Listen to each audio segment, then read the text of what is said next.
everyone. Welcome. Welcome to Ops Online. This is our social distancing Shakespeare for the summer. My name is Sullivan McIntosh. I'm a core company member with Original Practice Shakespeare, here to share a little bit with you all about what makes Ops a little bit different. First of all, thank you for being here today from home, just like all of the rest of our actors and technicians. Today, we are performing Othello. This is one of 21 different shows that our company does now. As of this summer, we've just added 2 more shows. So it gets pretty exciting here for us. And we're really, really excited that you're here to share in this experience with us all this evening. So what does make Ops a little bit different? First of all, we don't rehearse. This is just how what research shows is how Shakespeare's actors did it, right? They didn't rehearse, they got their cues, they had to go, put those shows out, had to keep those audiences entertained. Rehearsal hadn't really been invented yet, and even if it had been, there was just no time. Shakespeare, watching plays, that was the Netflix of its time. New content needed to come out as quickly as possible to keep everyone coming back to the theater. So we try to do that too. We do different shows all throughout the summer. So we're excited that you're with us tonight, and we hope that you'll come back for more of our shows as the summer goes on. We also don't let the actors read the full script. We only see our own lines and our cues. And the way we do this is by carrying scrolls. We try to memorize as much as we can, but we know that sometimes we get a little stuck, especially since we haven't rehearsed. So we have these as our backup. And this is also the way Shakespeare's actors would have done it for a new play. So we're not allowed to see the full script. It would have been too expensive to get that many printed back in the day. As well as, you just didn't always know whether your actors were going to be the most trustworthy. If they didn't like their role and they had the whole script, copyright wasn't really a thing. So they could just take the script over to the next theater, say, hey, we've got this really great play. I'll let you have it if you let me play the role I want. Of course, we don't have those problems anymore, but we understand why Shakespeare was a little protective of his work. Instead of rehearsing the play, though, we do practice our skills. So we get together for play groups, we try out different scenes, and, just generally try to make sure that we're all up to speed on how this whole crazy theater thing works. This is just like a sports team, and we like to treat our shows kind of like a sports game.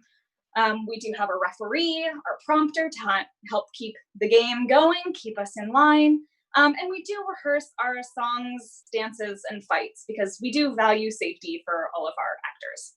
Once again, a little different now that we're social distancing, we're doing this from home, but there are always some moments that it is really a good idea to make sure that everyone's on the same page about.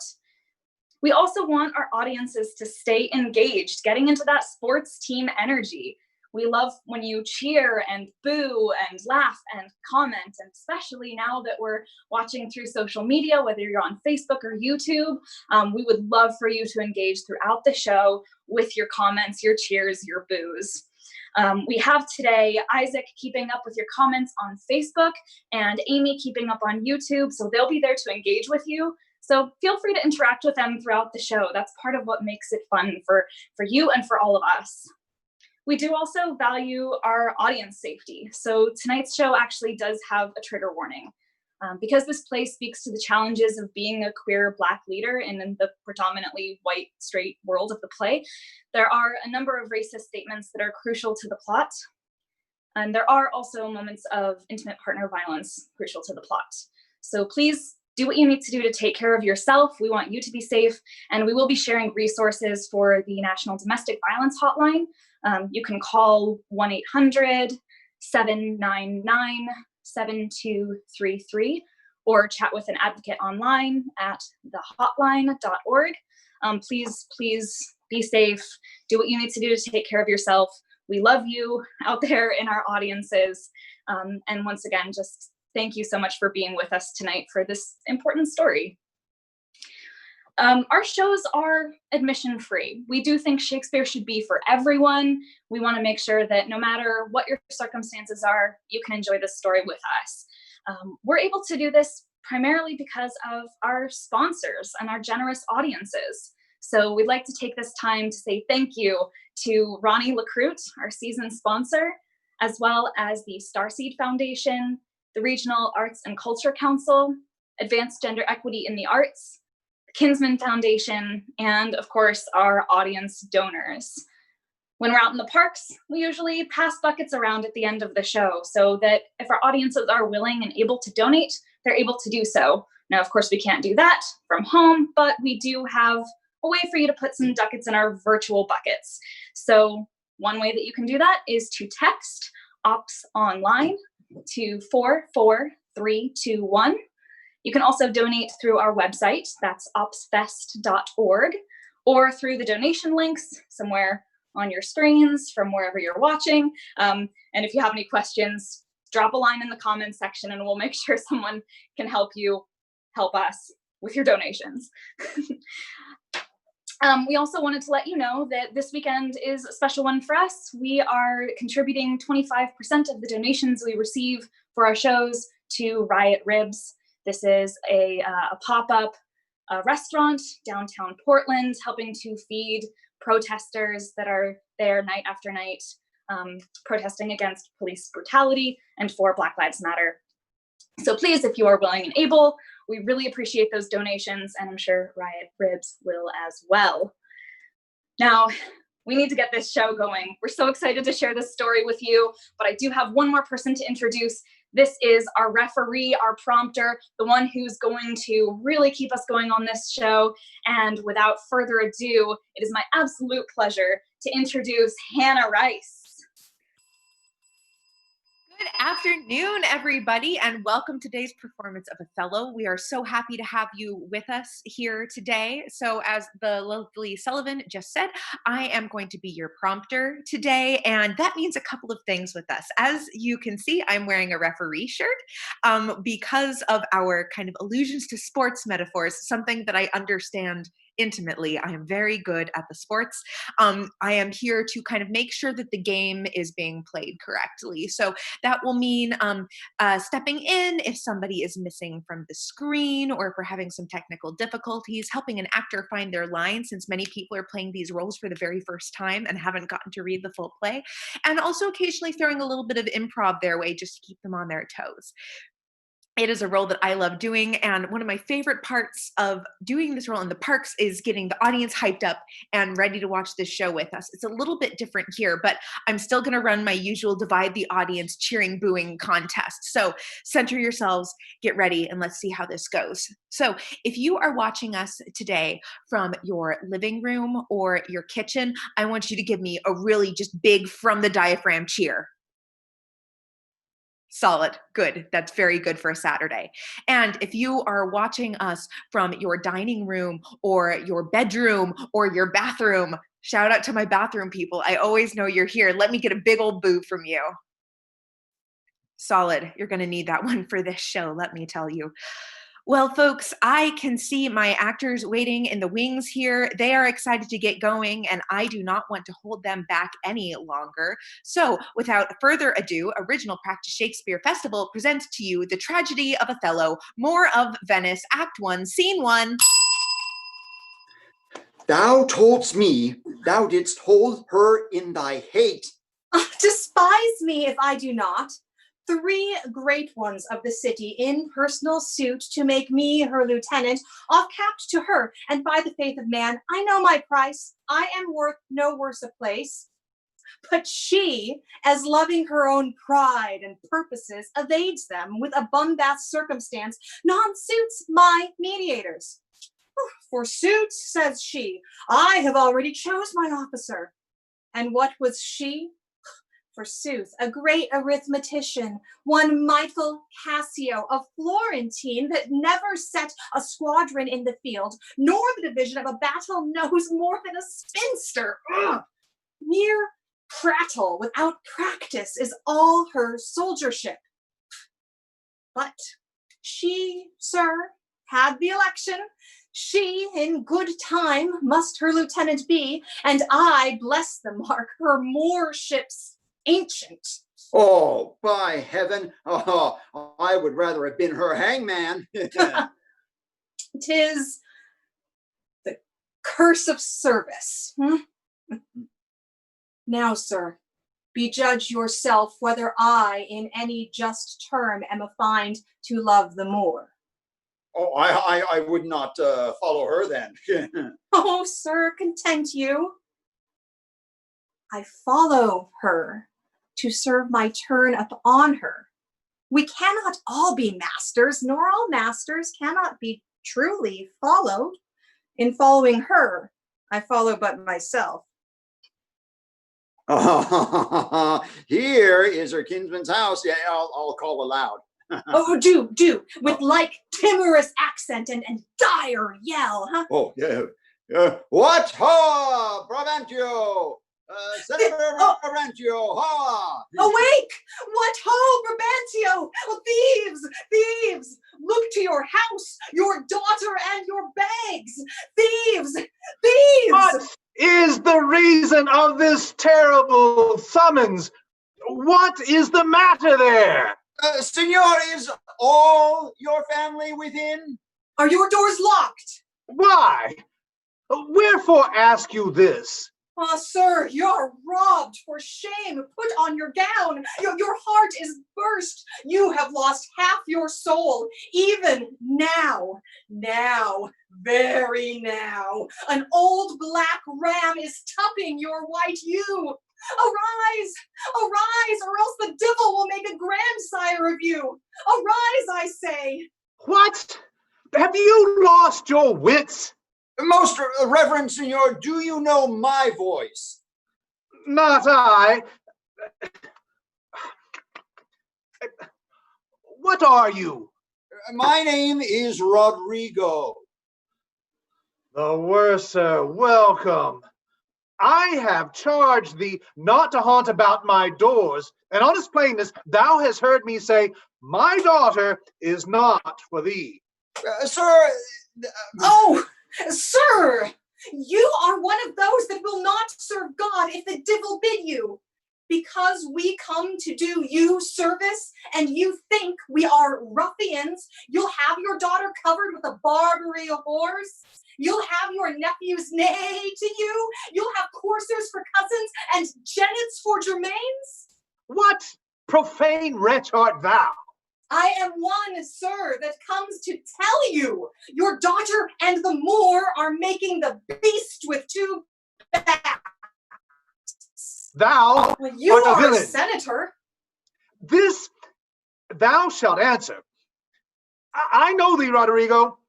Sir, I will answer anything, but I beseech you, if be your pleasure and most wise consent, that your fair daughter is transported to the gross clasps of a lascivious Moor. If this be known to you and your allowance, well, then we have done you bold and saucy wrongs. But if you know not this, my manners tell me we have your wrong rebuke.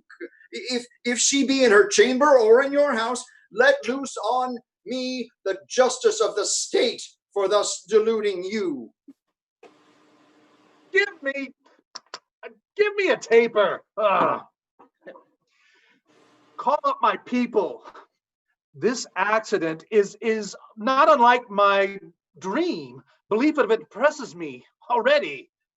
What I say? Farewell, for I must leave you. Oh, though I do hate her as I do Helopines, yet for necessity of present life, I must show out a flag and sign of love. Lead to the Sagittary, the raised search, and there will I be with her. So, farewell. It is too true and evil. It is too true and evil. Gone she is, and what is to come of my despised time is naught but bitterness. Now, Rodrigo, where didst thou see her? Oh, unhappy girl. With the Moor, sayest thou? who would be a father? How didst thou know 'twas she? Oh, she deceives me past thought. What said she? Are they married, think you? Oh, truly, I think they are. Oh, heaven, how got she out? Oh, treason of blood. Fathers, from henceforth trust not your daughters' minds for what you see them act. Is there not chambers by which the profit of youth and maidenhood should may be abused?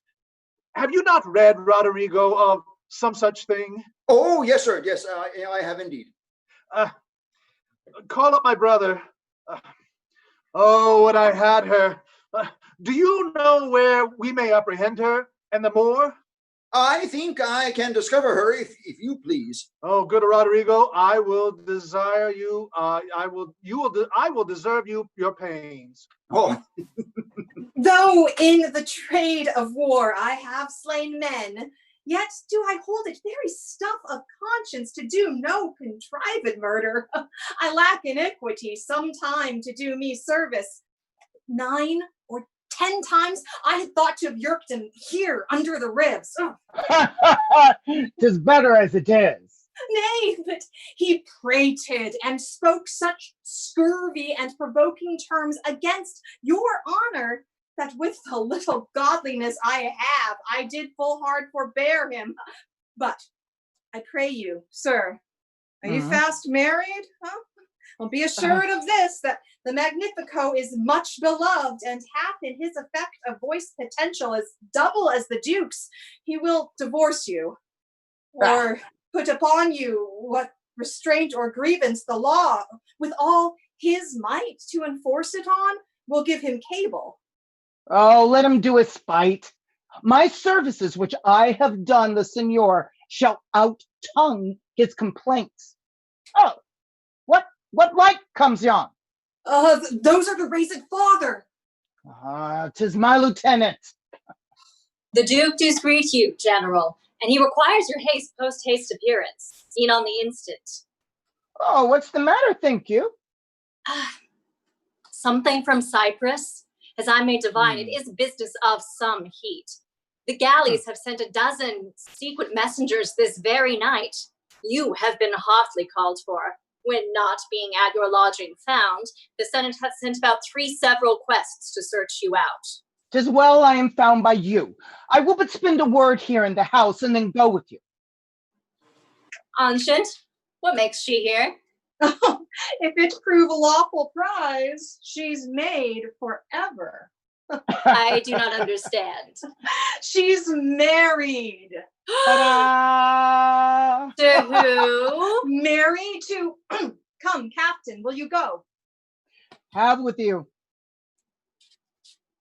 Oh, here comes another troop to seek you. It is Brabantio. Well, General, be advised, he comes with bad intent. Well, Paula, stand. I figured, but hold up! Stand there. Senor, it is the Moor. Oh, jeez, please. Down with him, thief. You, Roderigo? Oh, come, sir, I am for you. Keep up your bright swords. The dew will rust them, good Signor. You shall more command with years than with your weapons. Oh, thou foul thief! Where hast thou stowed my daughter? Damned as thou art that hast enchanted her.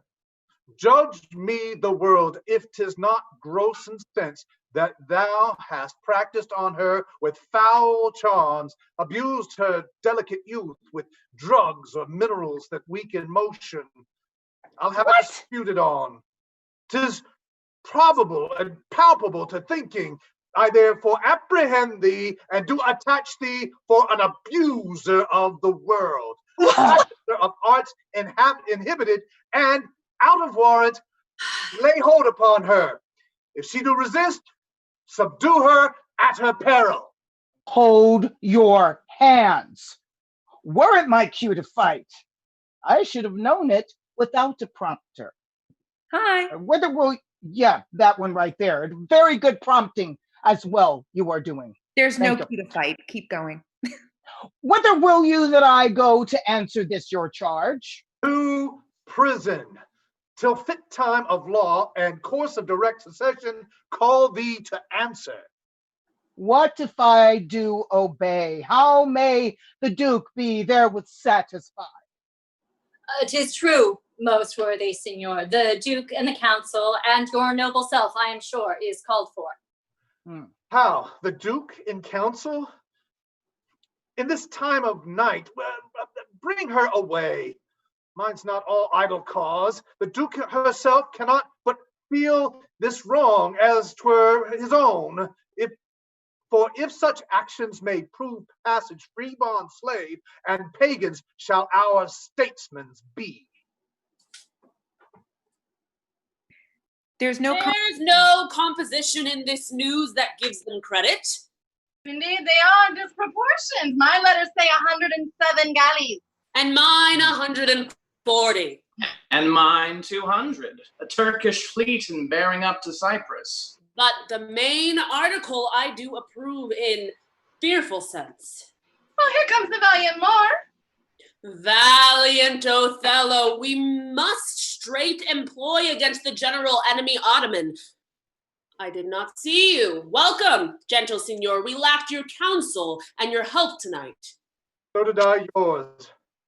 Your grace, good your grace, pardon me. Neither my place nor aught I heard in business hath raised me from my bed, nor doth the general care take hold on me. But my particular grief is of so floodgate and o'erbearing nature that it engulfs and swallows other sorrows, and it still itself. Why? What's the matter? My daughter. Oh, my daughter. Dead? Aye, to me. No. She is abused, stolen from me, and corrupted by spells and medicines bought by mountebanks of nature, so preposterously to err, being not sufficient blind or lame of sense, sans witchcraft could not. Whoe'er she be that in this foul proceeding hath thus beguiled your daughter, of herself and you of her, the bloody bloke you shall yourself read in the bitter letter, and your own sense, yea, though our own proper son stood in your action. Humbly, I thank you, Grace. Here is the woman, this Moor, whom now it seems your special mandate for the state affairs hath hither We brought. are very sorry for it. What in your own part can you say to this? Nothing, but this is so. Most potent, grave, and reverend signors, my very noble and approved good masters, that I've taken away this old man's daughter, it is most true. True, I have married her. The very head in front of my offending hath this extent no more. Rude am I in my speech, and a little blessed with a soft phrase of peace. And little of this world can I speak more than pertains to feats of broils and battle.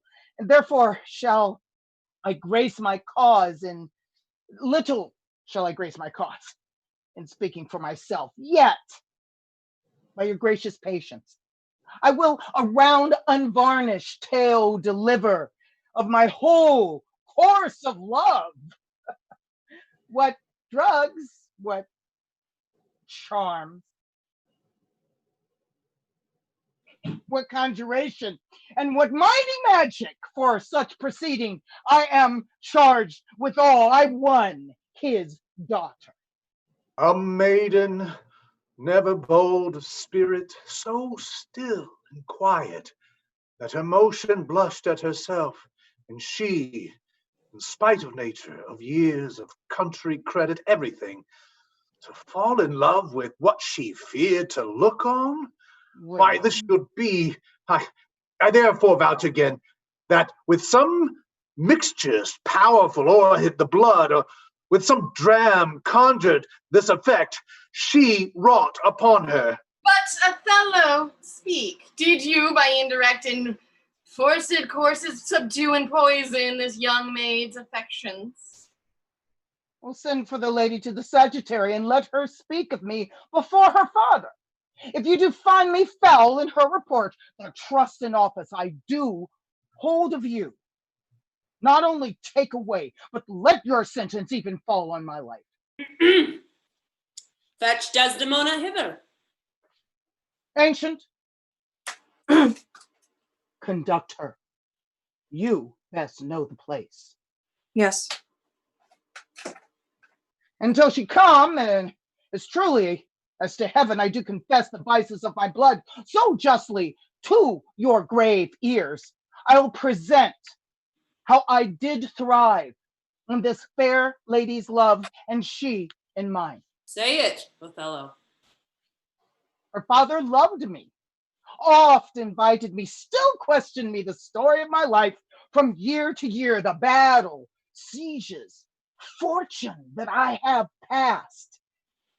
I ran it through, even from my childish days to the very moment he bade me tell it, wherein I spoke of most disastrous scapes, of hair-breadth scapes in the imminent deadly breach of being taken by the insolent foe and sold into slavery, of my redemption thence, and of the cannibals that each others eat, the anthropophagi and men whose heads grew beneath their shoulders. These things to hear would Desdemona seriously inclined, but still the house affairs would draw her hence, which ever as she could with haste dispatch, she come again, and with a greedy ear devour up my discourse, which I observing, took once a pliant hour, and found good means to draw from her a prayer of earnest heart, that I would all my pilgrimage dilate, whereof by parcel she had something heard, but not instinctively. I did consent, and often did beguile her of her tears when I did speak of some distressful stroke that my youth suffered. My story being done, she gave me for my pains a world of kisses. She swore in faith, oh, 'twas strange, 'twas passing strange, oh, 'twas pitiful, 'twas wondrous pitiful. She wished she had not heard it, yet she wished that heaven had made her such a man. She thanked me and bade me, if I had a friend that loved her, I should teach him how to tell my story, and that would woo her. Upon this hint I spake. She loved me for the dangers I had passed, and I loved her that she did pity them. This only is the witchcraft I have used. Black Lives Matter. Here comes the lady. Let her witness it. I think this tale would win my daughter too. Good Brabantio, take up this mangled matter at best. Folks do their broken weapons rather use than their bare hands. I pray you, hear her speak. If she confessed that she was half the wooer, destruction on my head. If my bad blame light on the woman. Come hither, gentle mistress. Do you perceive in all this noble company where most you owe obedience? My noble father, I do perceive here a divided duty. To you, I am bound for life and education. My life and education both do learn me how to respect you. You are the lord of duty, and I am hitherto your daughter. But here's my own wife, and so much duty as my mother shewed to you, preferring you before her father, so much I challenge that I may profess due to the Moor, my lord. God be with you. I have done. Please, your grace, on to the state affairs. I had rather to adopt a child than get it. Come hither, Moor. I here do give thee that with all my heart, which but thou hast already. With all my heart I would keep from thee. For your sake, Jewel, I'm glad at soul I have no other child. From thy escape would teach me tyranny to hang clogs on them. I have done, my lord. I humbly beseech you, proceed with the affairs of state. The Turk with the mighty preparation makes for Cyprus, Othello. The fortitude of this place is best known to you. And though we have there a substitute of most allowed sufficiency, yet opinion throws a more safer voice on you. You must therefore be constant to slumber the gloss of your new fortunes with this more stubborn and boisterous expedition. Most humbly, therefore, bending to your state, I crave fit disposition for my wife, due reference of place and exhibition with such accommodation, and besort as levels with her breeding. Why, at her father's? I will not have it so. Nor I. Nor would I. There reside, to put my father in impatient thoughts by being in his eye. Most gracious Duke, to my unfolding lend your prosperous ear, and let me find a charter in your voice to assist my simpleness. What would you, Desdemona?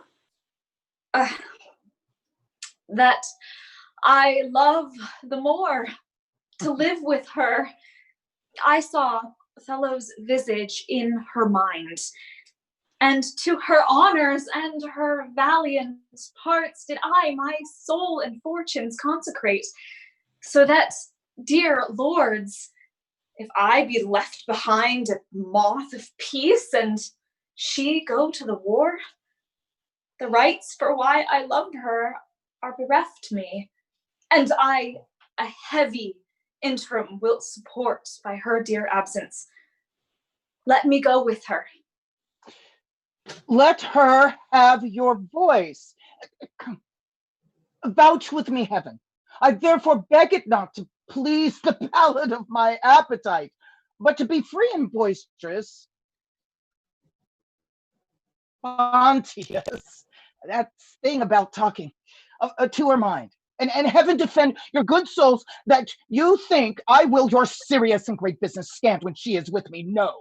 When light-winged toys of feathered Cupid seal with wanton dullness my speculative and office instrument, let housewives make skillet of my helm, and all indigne and base adversities make head against my estimation. Be it as you shall privately determine, either for her to stay or going, the affair cries haste, and speed must answer it. You must away tonight. With all my heart. At 9 a.m, here we'll meet again, Othello.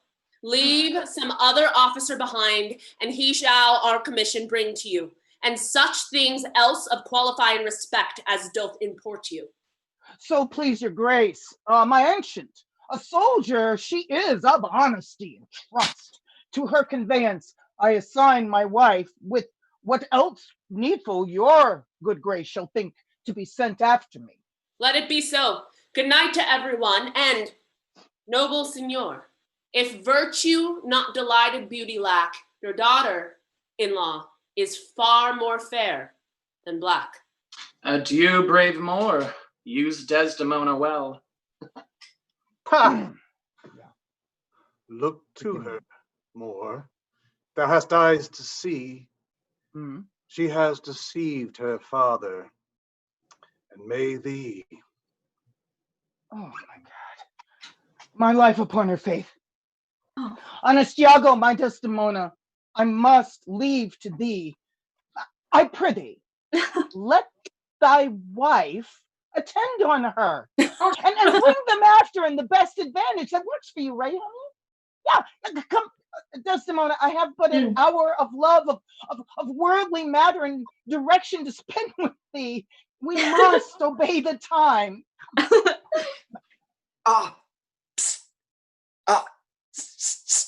Iago! What saidst thou, noble heart? What will I do, thinkst thou? Why, go to bed and sleep. I will incontinently drown myself. If thou dost, I shall never love thee after. Why, thou silly gentleman?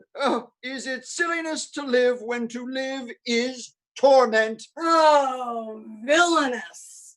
I never found man that knew how to love himself. Ere I would say I would drown myself for the love of a guinea hen, I would change my humanity with a baboon. What should I do? I confess it is my shame to be so fond, but it is not in my virtue to amend it. Virtue? A fig! 'Tis in ourselves that we are thus or thus. Our bodies are our gardens, to the which our wills are our gardeners, so that if we will plant nettles or sow lettuce, either to have it sterile with idleness or manured with industry, why, the power and corrigible authority of this lies in our wills. If the brain of our lives had not one scale of reason to poise another of sensuality, the blood and baseness of our natures would conduct us to most preposterous conclusions. But we have reason to cool our raging motions. Yeah, our carnal stings or unbitted lusts, whereof I take this that you call love to be a sect or seven. It cannot be. Well, it is merely a lust of the blood and a permission of the will. Come, be a man, drown thyself. Drown cats, blind puppies. I have professed me thy friend, and I confess me knit to thy deserving with cables of perdurable toughness. I could never better steed thee than now. Put money in thy purse. Follow thou the wars. It cannot be long that Desdemona should continue her love unto the Moor. Put money in thy purse, nor the Moor's to her. It was a violent commencement in her, and thou shalt see an answerable sequestration. Put but money in thy purse. These Moors are changeable in their wills. Fill thy purse with money.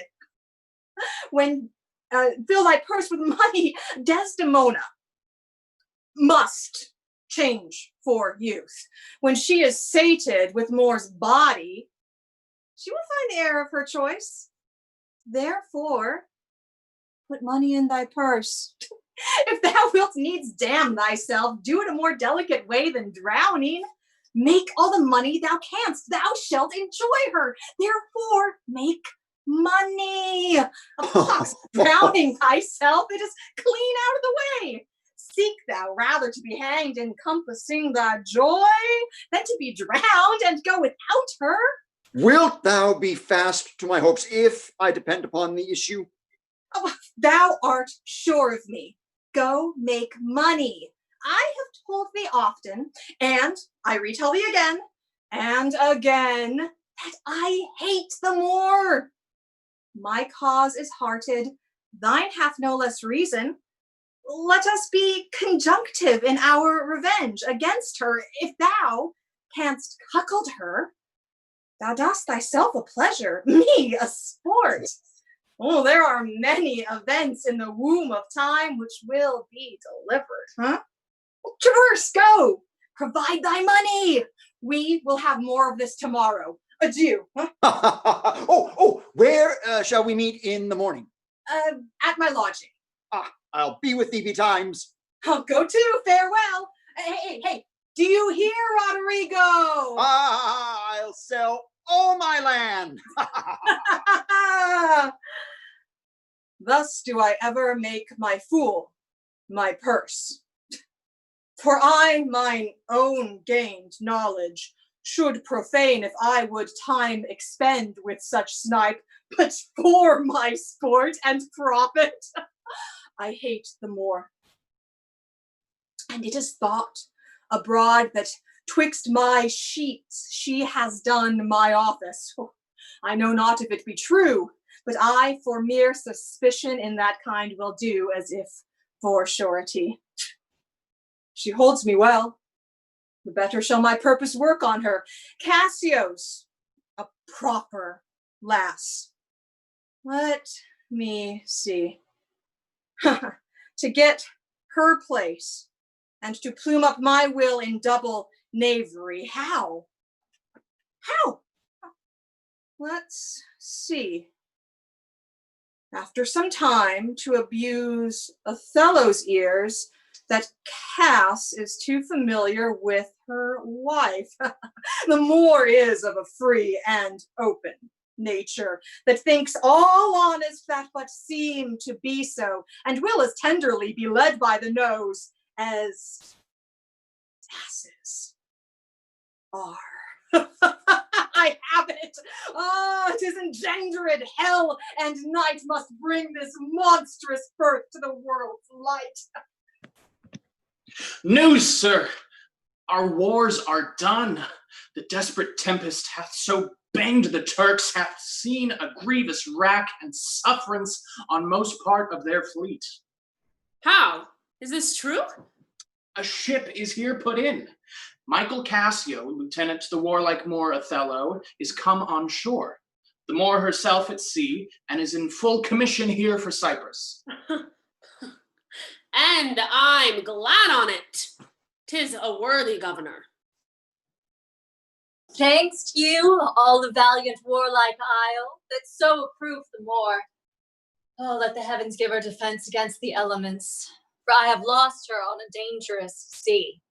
Sail! A sail! A sail! A sail! What noise? Sail! Sail! The town is empty. On the brow of the sea stand ranks of people, and they cry a sail. Oh, I pray you, sir, go forth and give us the truth who it is that has arrived. I shall. But, good lieutenant, is your general wived? Most fortunately. She hath achieved a mate that paragons description and wild fame. How now? Who has put in? 'Tis one Iago, ancient to the general. She has a most favorable and happy speed. Tempests themselves, high seas, and howling winds have sent the beauty do omit their mortal natures, letting safely go by the divine Desdemona. What is she? Oh, she that I speak of, our great captain's captain, left in the conduct of the bold Iago, whose footing here anticipates our thoughts. Ascend night's speed, great Jove, Othello guard, and swell her sail with thine own powerful breath, that she may bless this bay with her tall ship. Oh, behold, the riches of the ship is come on shore. You souls of Cyprus, let her have your knees. Hail to thee, lady, and grace of heaven before, behind thee, and on every hand meanwhile thee round. I thank you, Cassio, valiant Cassio. What tidings can you tell of my lord?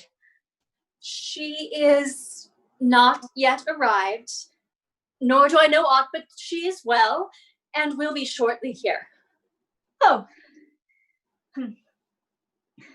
But I fear, how lost you company? The great contention of the sea and sky parted our fellowship. But hark, a sail! It's a sail! A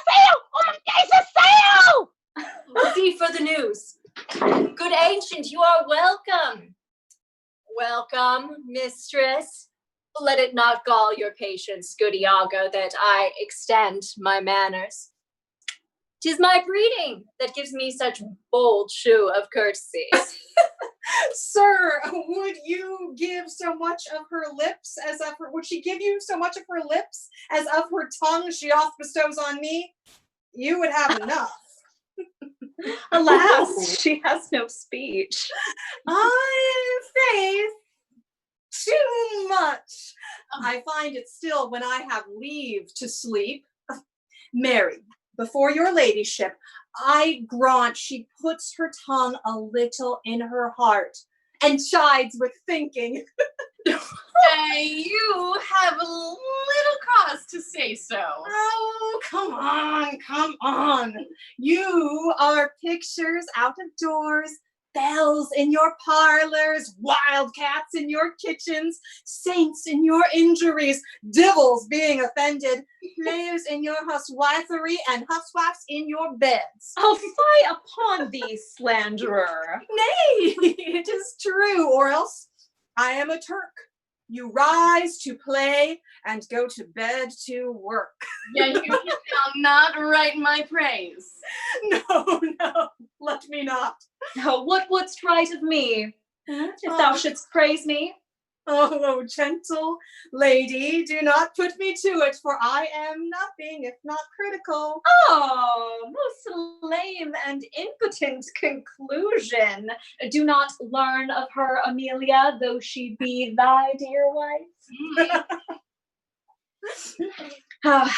How say you, Cassio? Is she not a most profane and liberal counselor? She speaks home, madam. You may relish her more the soldier than in the scholar. She takes her by the palm. Aye, well said.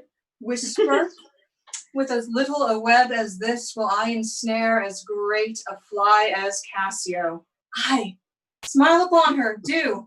I will give thee in thine own portrait. You say true, 'tis so indeed.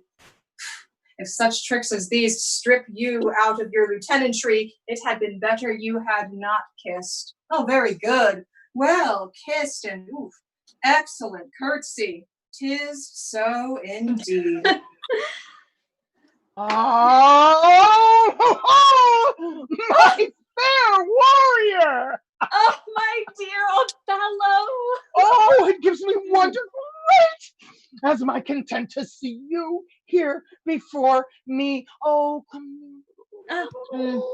My soul's joy! If after every tempest comes such calms, may the winds blow till they have waked to death. Oh, if it were now to die, 'twere now to be most happy.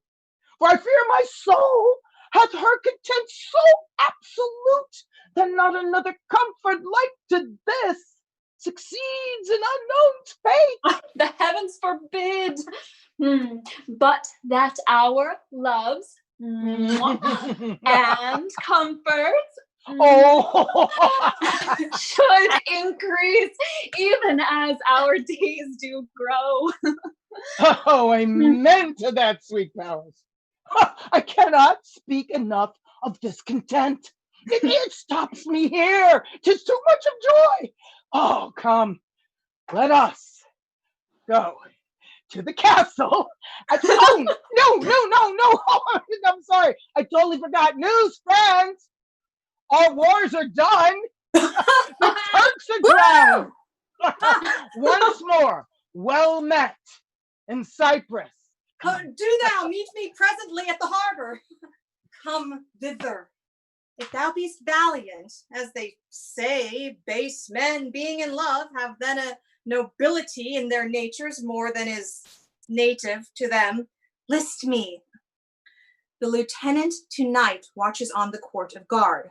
First, I must tell thee this. Desdemona is directly in love with her. Oh, with her? Oh, 'tis not possible. Oh, mark me, with what violence she first loved the Moor, but for bragging and telling her fantastical lies. To love her still for prating? Let not thy discreet heart think it. Her eye must be fed, and what delight shall she have to look on the divil? When the blood is made dull with the act of sport, there should be a game to inflame it, and to give satiety a fresh appetite, huh? Oh, loveliness in favor, sympathy in years, manners, and beauties, all which the Moor is defective in. Now, for want of these required conveniences, Des's delicate tenderness will find itself abused, begin to heave the gorge, disrelish it, and abhor the Moor. Very nature will instruct her in it, and compel her to some second choice. Now, sir, this granted, as it is a most pregnant and unforced position, who stands so eminent in the degree of this fortune as Cassio does? Why none? Why none? A devilish knave. Besides, the knave is lovely, young, and hath all those requisites in her that folly and green minds look after. Oh, a pestilent, complete knave, and Desdemona hath found her out already. I cannot believe that in her. She's full of most blessed condition. Oh, blessed fig's end! The wine she drinks is made of grapes. If she had been blessed, she would never have loved the Moor, blessed pudding. Didst thou not see her paddle with the palm of Cass's hand? Didst not mark that? Yes, that I did. That was but courtesy. Lechery by this hand. An index and obscure prologue to the history of lust and foul thoughts. They met so near with their lips that their breaths embraced together. Villainous thoughts, Rodrigo. But sir, be you ruled by me. I have brought you from Venice. Watch you tonight for the command I'll lay it upon you. Cassio knows you not. I'll not be far from you. Do you find some occasion to anger Cassio, either by speaking too loud or tainting her discipline, or from what other course you please, which the time shall more favorably minister? Well,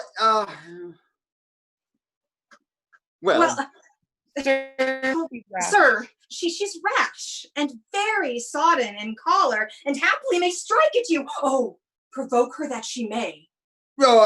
If I will do this, if you can bring it to any opportunity. I warrant thee. Meet me by and by at the citadel.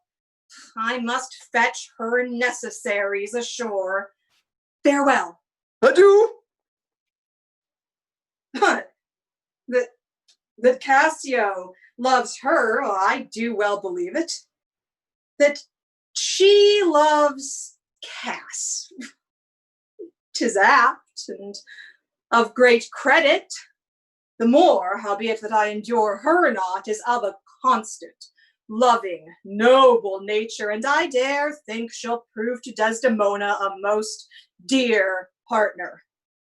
Now, I do love her too, not out of absolute lust, no, though peradventure I stand accompetent for as great a sin, but partly led to diet my revenge. For that I do suspect the lusty Moor hath leaped into my seat, the thought whereof doth, like a poisonous mineral, gnaw my inwards, and nothing can or shall content my soul till I am even with her wife for wife. Failing so, yet that I put the Moor at least into a jealousy so strong that judgment cannot cure. Which thing to do? I'll have our Michael Cassio on the hip, abuse her to the Moor, for in the right garb I fear Cassio with my night cape too. Make the Moor thank me, love me and reward me for making her egregiously an ass and practicing upon her peace and quiet, even to madness. Ah, 'tis here, but yet confused. Knavery's plain face is never seen till used. Oh, good. Michael! Look you to the guard tonight. Hey, let's teach ourselves that honorable stop, not to outsport discretion. Yeah. Iago hath direction what to do, but notwithstanding my personal eye will look to it. Oh, Iago is most honest. Michael, good night. Tomorrow, at your earliest, let me have speech with you. Oh, come, my dear love. The purchase made, the fruits are to ensue. That profit's yet to come between me and you. Good night. Welcome, Iago. We must to the watch. Oh, not this hour, Lieutenant. 'Tis not yet 10 of the clock. Our general cast us thus early for the love of her Desdemona, who, let us not therefore blame, she hath not yet made want in the night with her, and Desdemona is sport for Jove. She's a most exquisite lady. Oh, and I'll warrant her full of game. Indeed, she's a most fresh and delicate creature. Well, happiness to their sheets. Come, Lieutenant, I have a stoup of wine, and here, without our brace of Cyprus gallants that would fain have a measure drunk to the health of black Othello. Not tonight, good Iago. I have a very poor and unhappy brain for drinking. I could well wish courtesy would invent some other custom of entertainment. Oh, they are our friends. But 1 cup, huh? I'll drink for you. I have drunk but 1 cup tonight, and that was craftily qualified too. Behold what innovation it makes here. I am unfortunate in the infirmity, and dare not task my weakness with any more. What, girl? 'Tis a night of revels. The gallants desire it. Where are they? Here, at the door. I pray you, call them in. I'll do it. But it dislikes me. Uh-huh, yeah. If I can fasten but 1 cup upon her with that which she hath drunk tonight already, she'll be as full of quarrel and offense as my young mistress dog. Now, my sick fool Roderigo, whom love hath turned almost the wrong side out, to Desdemona hath tonight caroused. To else of Cyprus, noble swelling spirits, have I tonight flustered with flowing cups. Now, amongst this flock of drunkards, am I to put our Cassio in some action that may offend the isle? But here they come. For heaven. For heaven, they have given me rouse already. Good faith, a little one. Not past a pint as I am a soldier. Some wine, hurrah! And let me the cannikin clink, clink, and let me the cannikin clink, clink. A soldier's a man. A man's lifespan span. Why then let a soldier drink some wine, oh? Oh, for heavens, an excellent song. To the health of our general! Yeah, I am for it, Lieutenant. I'll do you justice. Oh, will you hear it again? Let's have no more of this. Let's to our affairs.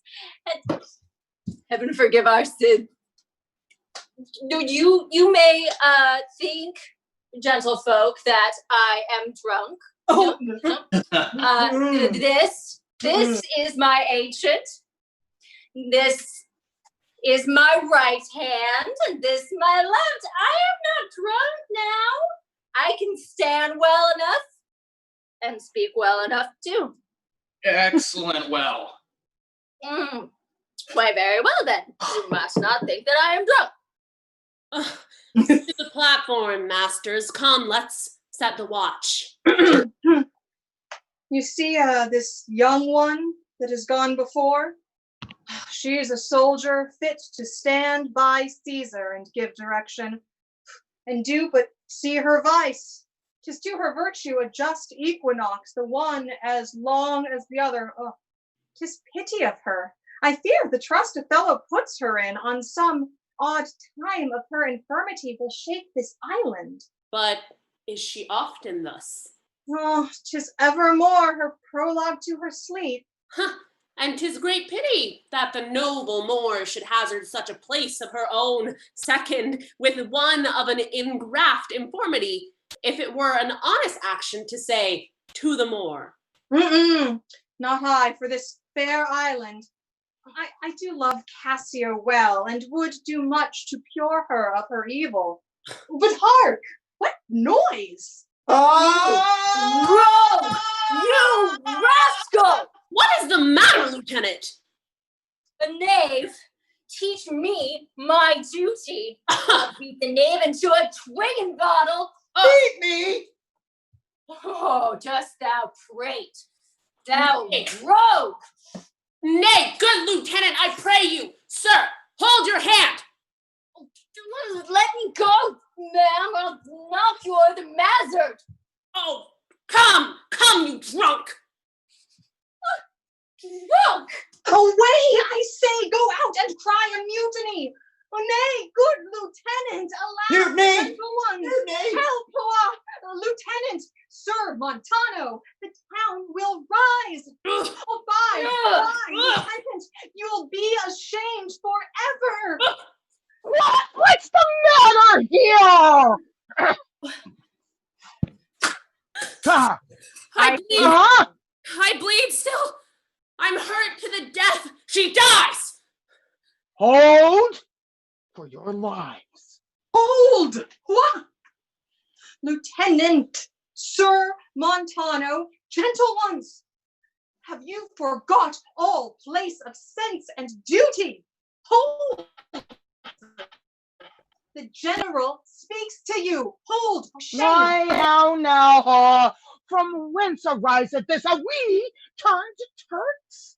And to ourselves do that which the heaven forbid the Ottomites for Christian shame. Put by these barbarous brawls, she that stirs next to carve for her own rage holds her soul light. She dies upon her motion. Honest Iago, that looks dead with grieving, speak. Who began this on thy love? I charge thee. I do not know of friends at all, but now, even now, swords out and tilting one at others' breasts in opposition bloody, I cannot speak. How comes it, Michael? You were thus forgot. I pray you pardon me. I cannot speak. Worthy Montano, you were wont to be civil, the gravity and stillness of your youth the world hath noted. And your name is great in mouths of wise as censure. Now what's the matter? That you unlace your reputation thus, and spend your rich opinion for the name of a night brawler? You give me answer to it. Worthy Othello, I am hurt to danger.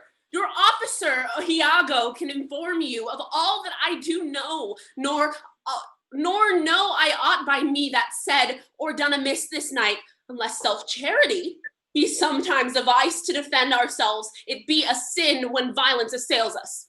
Now, by heaven, my blood begins my safer guides. to rule in passion, having my best judgment colleague, essays to lead that way. If I but stir and do but lift this arm, the best of you shall sink in my rebuke. Give me to know how this foul rout began, who set it on, and she that is approved of this offense, though she had twinned with me both at birth, shall lose me. What, in a town of war? Yet wild, the people's hearts brim full of fear, to manage private and domestic quarrel. God, you're acting like federal troops. 'Tis monstrous. Iago, who began't? I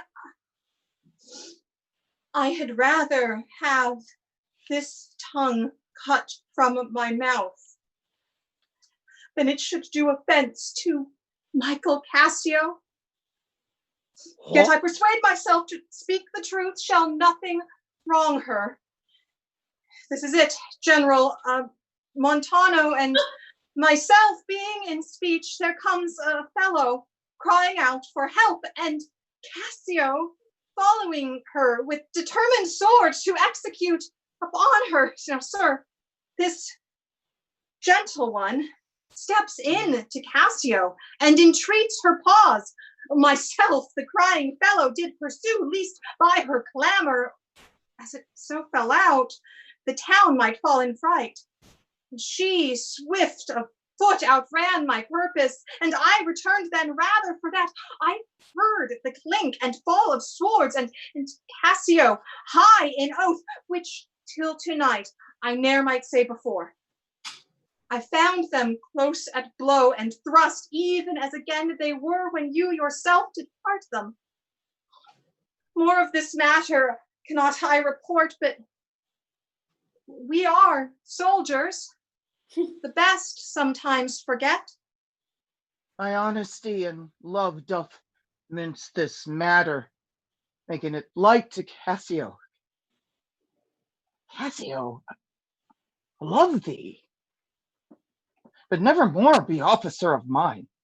No, sir. Now myself will be your surgeon. Lead her off. What? Are you hurt, Lieutenant? I passed all surgery. Oh, Mary, heaven forbid. Reputation. Reputation. I have lost my reputation.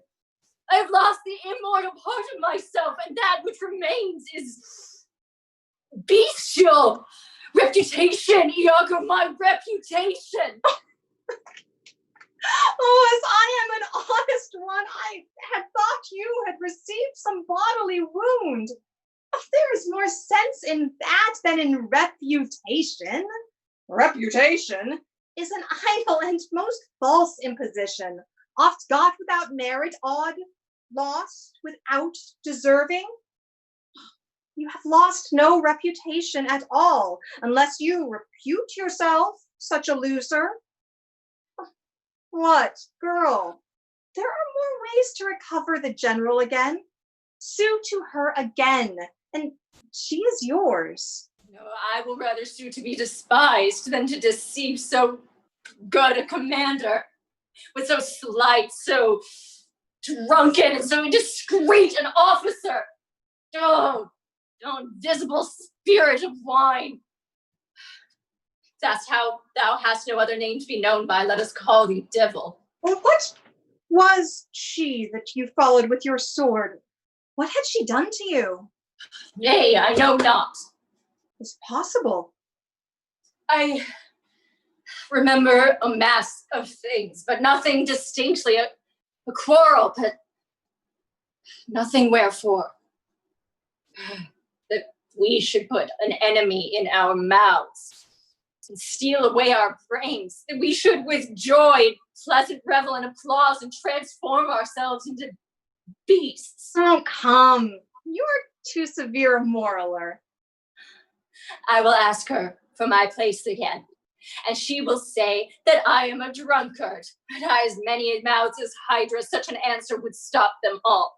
Come, good wine is a good familiar creature, if it be well used. Exclaim no more against it.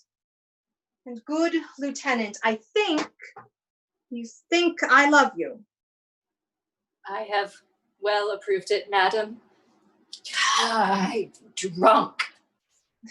You or anyone living may be drunk at a time, girl. I tell you what you shall do. Our general's wife is now the general. Huh? Confess yourself freely to her. Importune her to help put you in your place again. This broken joint between you and Othello, entreat her to splinter. And my fortunes against any lay worth naming, this crack of your love shall go stronger than it was before. You advise me well. I protest in the sincerity of love and honest kindness. I think it freely, and betimes the mornings will beseech virtuous Desdemona to undertake for me. I am desperate of my fortunes if they check me. You are in the right. Good night, Lieutenant. I must to the watch. Good night, honest Iago.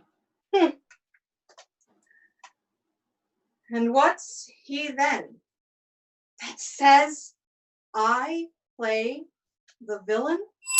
Hi, Iago. I Yes, actually do yes. say you play the villain. And I was curious about that, actually. Have you always been kind of a schemer? You're laying quite a delicate plot here, and I'm wondering if you've got practice or if you're just making this up as you go along. Well, column A, column B, I always, if I can sort of get the nutshell of an idea, I've always been a really good sort of fly by the seat of my pants, just sort of action person, right? If I know the direction I'm heading, then I can really, really get there. I have always been very good at things like chess, or Monopoly, Clue, basically anything that requires kind of a lot of brain power. But I don't know, sometimes I do surprise myself. Like I'll get an idea and then it will just go a place that I could never have thought at the beginning. It's a gift.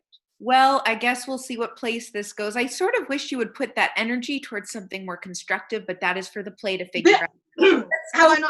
Let's go from what's. Let's go from and what's.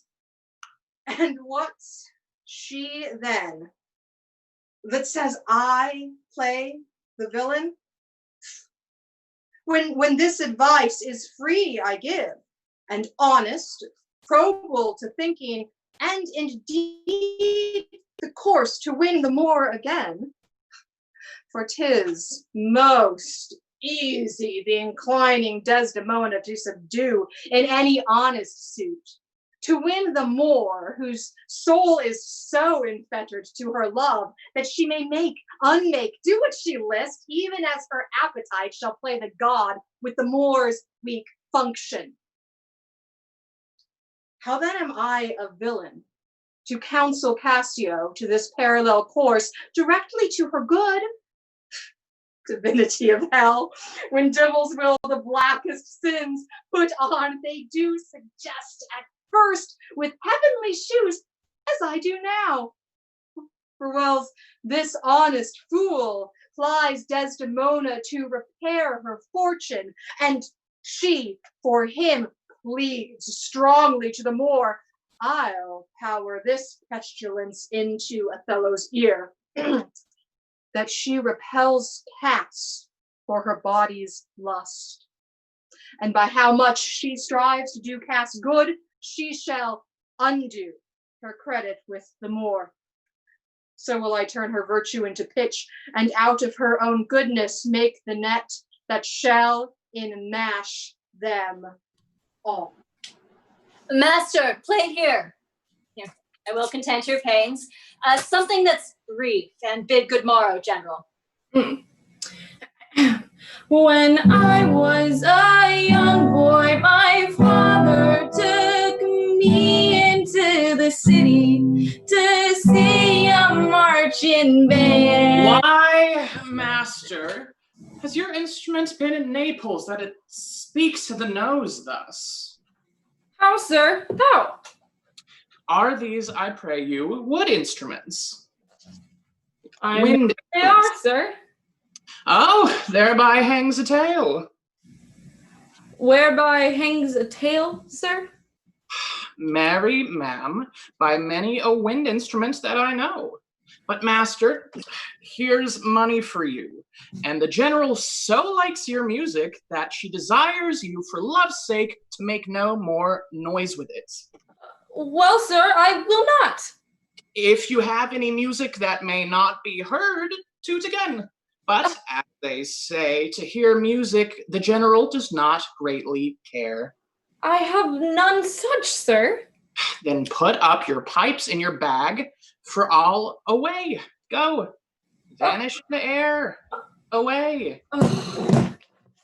Dost thou hear me, mine honest friend? No, I hear not your honest friend. I hear you.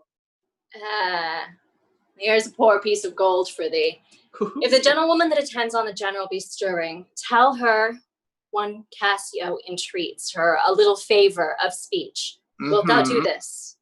She is stirring, sir. If she stir hither, I shall seem to notify unto her. In happy time, Iago. You have not been abed then? Why no, the day had broke before we parted. I have made bold, Iago, to send unto your wife. My suit to her is that she will, to virtuous Desdemona, procure me some access. I'll send them to you presently, and I'll devise a mean to draw them more out of the way, that your converse and business may be more free. Oh, I humbly thank you for it. I never knew a Florentine more kind and honest. Be thou assured, good Cassio, I will do all my abilities in thy behalf. Good madam, do. I warn it grieves my dear wife as if the cause were hers. Well, that's an honest lady. Now, do not doubt, Cassio, but I will have my lord and you again as friendly as you were. Bounteous madam, whatever shall become of Michael Cassio, she is never anything but your true servant. I know it. I thank you.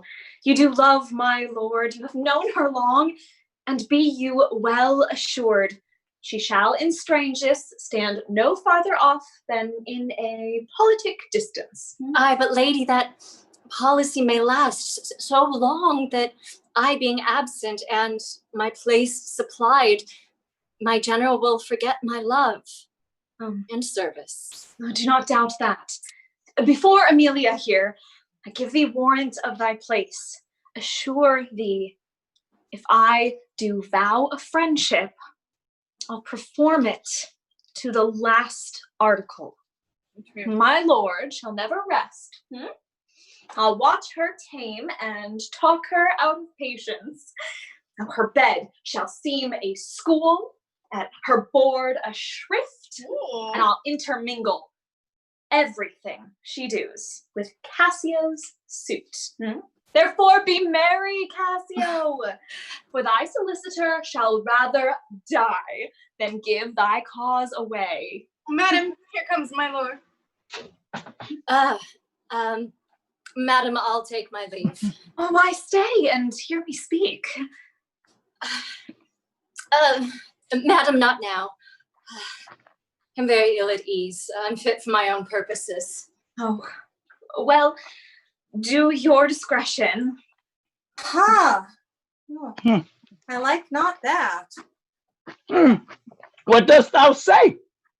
Nothing, my lord, or if... I know not what. Was not that Cassio parted from my wife? Cassio, my lord? No, sure, I cannot think it, that she would steal away so guilty-like, seeing your coming. Oh, yeah, I do believe 'twas she. How now, my lord? I'm talking with a suitor here, a friend that languishes in your displeasure. Who's do you mean? Why, your lieutenant, Cassio? A good my lord, if I have any grace or power to move you, her present reconciliation take. For if she be not one that truly loves you, that errs in ignorance and not in cunning, I have no judgment in an honest face. I prithee, call her back. When she hence now?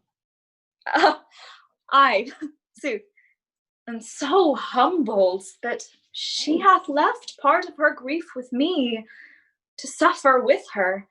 A good love, call her back. Oh, not now, oh, sweet Desdemona. Some other time?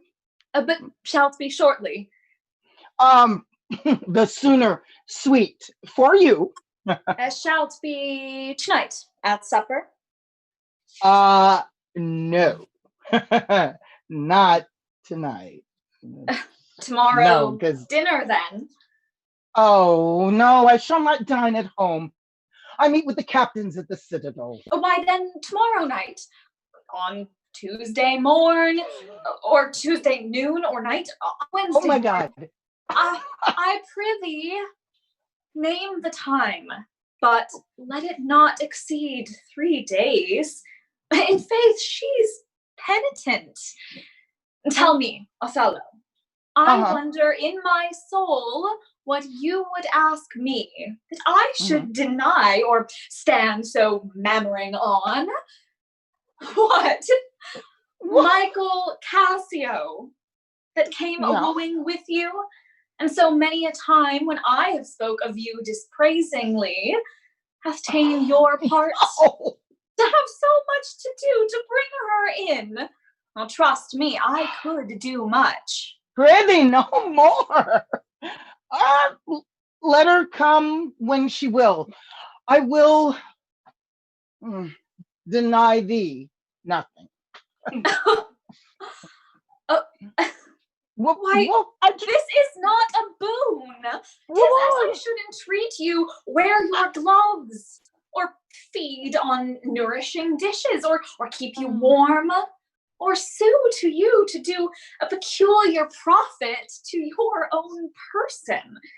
Nay, when I have a suit wherein I mean to touch your love indeed, it shall be full of poise and difficult weight, and fearful to be granted. I will deny thee nothing. Oh no, whereon I do beseech thee grant me this, to leave me but a little to myself. I deny you? No. Farewell, my lord. Farewell, my Desdemona. I'll come to thee straight, or not Amelia. Really straight. But... Amelia, come. Be as your fancies teach you. Whate'er you be, I am obedient.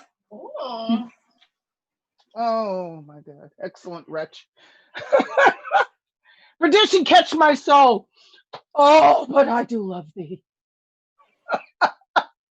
And when I love thee not, chaos has come again. My noble lord. Yeah. What do you want? Sorry, what dost thou say, Iago? Did Michael Cassio, when you wooed my lady, know of your love? Oh yeah, she did. Yeah, from first to last. What dost thou ask? Oh, but for satisfaction of my thought, no further harm. Why have that thought, Iago? Well, I did not think that Cass had been acquainted with her. Oh yes, and went between us very oft. Indeed. And indeed, I indeed. Discernest thou aught in that? Is she not honest? Honest, my lord? Honest. Oh, my lord, for aught I know. Oh, what dost thou think? Think, my lord? No, think, my lord? Alas, thou echoest me as if there were some monster in thy thought, too hideous to be shown. Thou dost mean something. I heard thee say even now that thou likes not that. When Cassio left my wife. Oh, What does not like? And when I told thee that she was of my counsel of the whole course of wooing, oh, thou criedst indeed, and didst contract and purse thy brow together as if thou hadst shut up in thy brain some horrible conceit. If thou dost love me, show me thy thought. my lord, you know I love you. Well, I think thou dost. And for I know thou art full of love and honesty, and waste thy words before thou givest them breath. Therefore, these stops of thine fright me the more. For see, such things in a false, disloyal knave or tricks of custom, but in one that's just. Yeah, they're close dilations, working from the heart that passion cannot rule. Well, for Michael Cassio, I dare be sworn, I think that she is honest. I think so too. Oh, folks should be what they seem, or those that would not, would they may seem none. Well, certain folks should be what they seem. Why then, I think Cassio's an honest one. Nay, yet there's more in this? I prithee speak to me as to thy thinkings, as thou dost ruminate and gives thy worst of thoughts, the worst of words.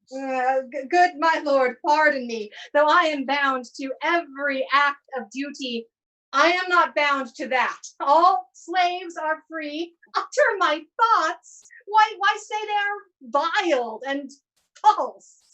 Thou dost conspire against thy friend, Iago.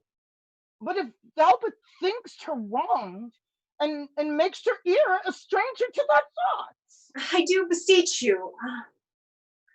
Good name in man and woman, dear my lord, Yeah. is the immediate jewel of their souls. Who steals my purse steals trash. Tis something, nothing. 'Twas mine, 'tis hers, and has been slave to thousands. But she that steals from me my good name robs me of that which not enriches her and makes me poor indeed. I'll know thy thoughts. You cannot if my heart were in your hand, nor shall not while it is in my custody. Huh. Beware. Beware, my lord, of jealousy. Oh, it is the green-eyed monster which doth mock the meat it feeds on. That cuckold lives in bliss, who, certain of her fate, loves not her wronger. But oh, what damned minutes tells she o'er, who dotes, yet doubts, suspects, yet soundly loves. Thou thinkst I'd make a life of jealousy to follow still the changes of the moon with fresh suspicions? 'Tis not to make me jealous to say my wife is fair, feeds well, loves company, is free of speech, sings, plays, and dances. Where virtue is, there are more virtues. Where virtue is, there's more virtuous. I mean, not for mine own weak merits will I draw the smallest fear or doubt of her revolt, for she had eyes, and she chose me. No, Iago, I'll see before I doubt.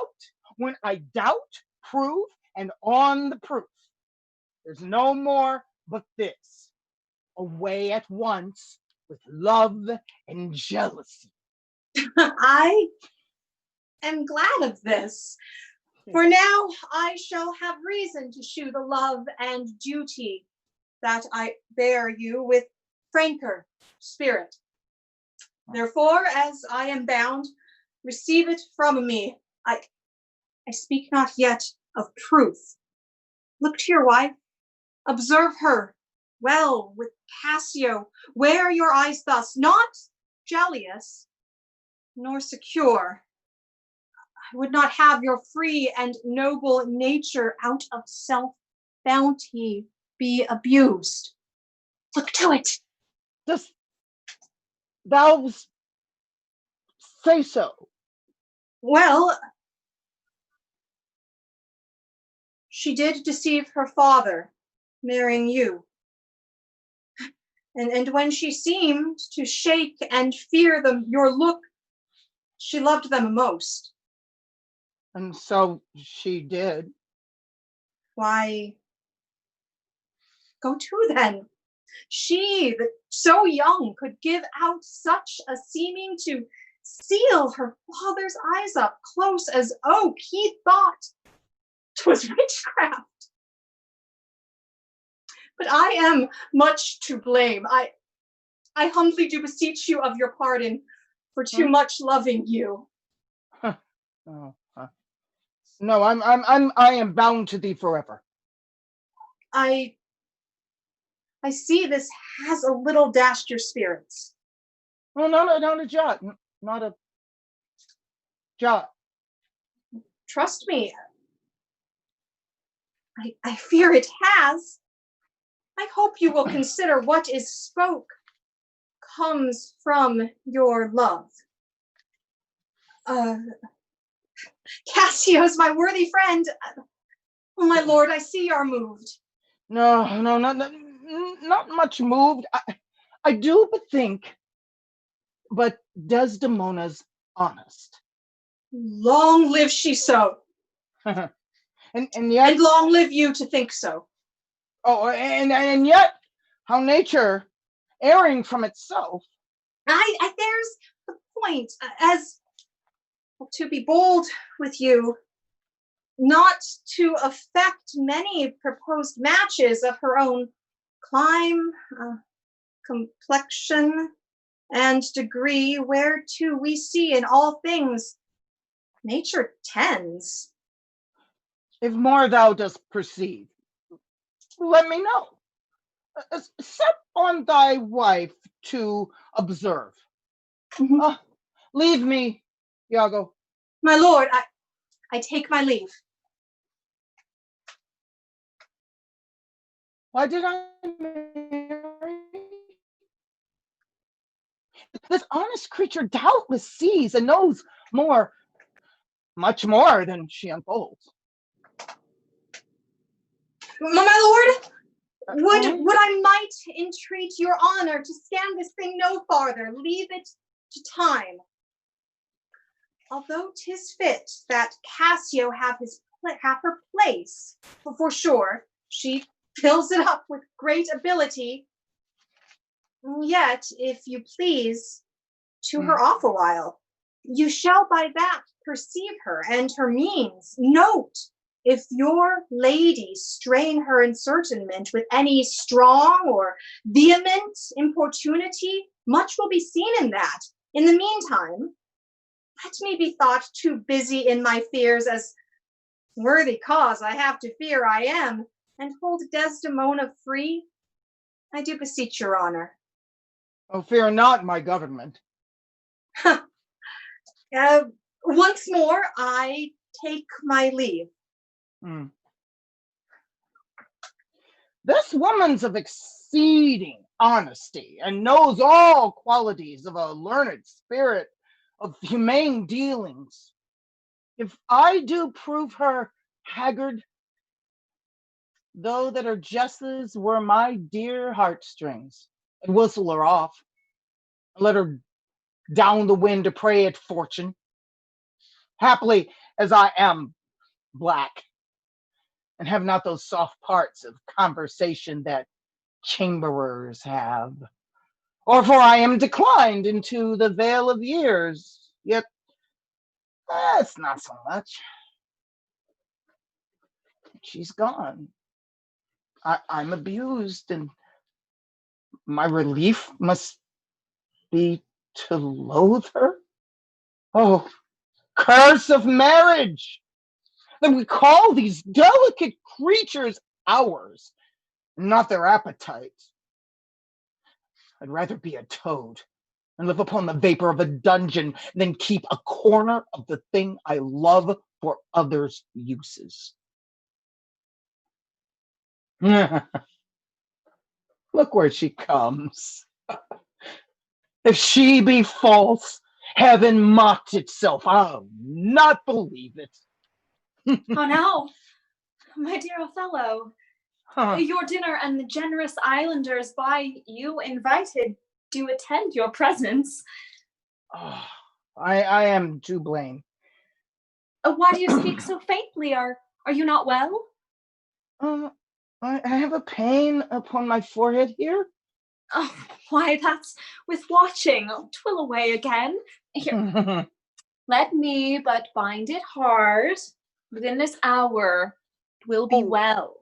Oh, no, your napkin is too little. Here, let it alone. I'll go in with you. Oh, I'm very sorry that you are not well. Oh. I am glad I have found this napkin. This was her first remembrance from the moor. My wayward, hot wife hath 100 times wooed me to steal it.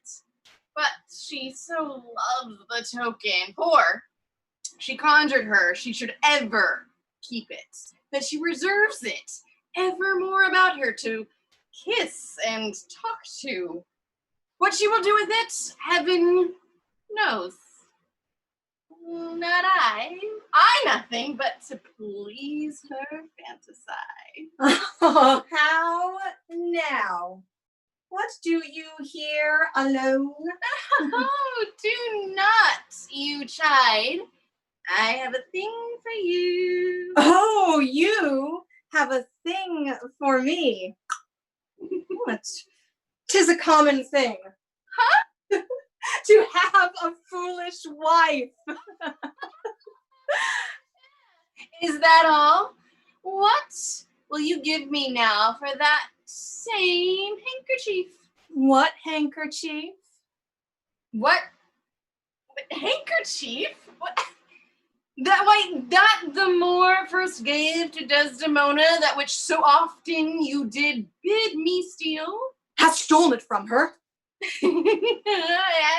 No, but she let it by negligence drop, and to the advantage I being here to get up. Look, here it is. Ah, good wench, give it me. What will you do with that you have been so earnest to have me filch it? Why, what is that to you?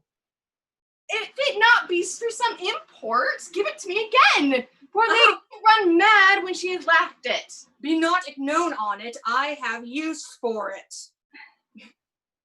Go. Leave me. I will in Cassio's lodging loose this napkin and let her find it. Trifles light as air are to the jelliest confirmations strong as proofs of holy writ. This may do something. The moor already changes with my poison. Look where she comes. Not poppy, nor mandragora, nor all the drowsy syrups of the world shall ever medicine thee to that sweet sleep which thou owedst yesterday. False to me! Why, how now, General? No more of that. Avaunt, begone! Thou hast set me on the rack. I swear 'tis better to be much abused than but to know a little. How now, my lord? What sense had I? of her stolen hours of lust. I saw it not, thought it not. It harmed not me. I slept the next night well, fed well, was free and merry. I found not Cassio's kisses on her lips. He that is robbed, not wanting what is stolen, let him not note, and he's not robbed at all. I am sorry to hear this.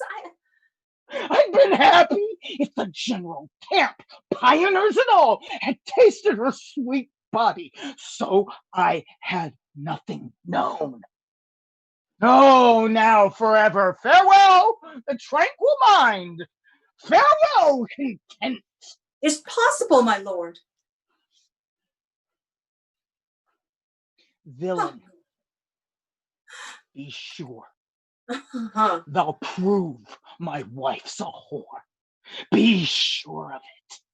Give me the ocular proof, or by the worth of my eternal soul, thou hast been better, been born a dog, than answer my waked wrath.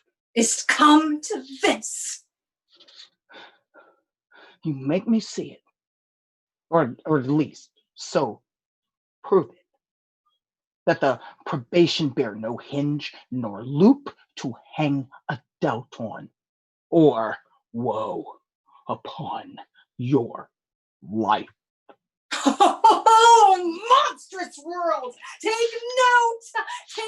note, oh world! To be direct and honest is not safe. I thank you for this profit, and from hence I'll love no friend, since love breeds such offense. Nay, stay! Thou shouldst be honest. I should be wise. For honesty's a fool, and loses that it works for. By the world, I think my wife be honest, and think she is not. And I think thou art just, and think thou art not. I'll have some proof. Would I were satisfied. I see you're eaten up with passion. I do repent me that I put it to you. You would be satisfied. Would, nay, and I will. And may, but how? How satisfied, my lord? Behold her talked. Oh! Death and damnation, oh! Well, it were a tedious difficulty, I think, to bring them to that prospect. Oh, damn them then, damn them, what shall I say? Where's satisfaction? Give me living reason she's disloyal. I do not like the office. But sith I am entered in this cause so far, pricked to it by foolish honesty and love, I will go on. I lay with Cassio lately, and being troubled with a raging tooth, I could not sleep. There are a kind of folk so loose of soul that in their sleeps will mutter their affairs.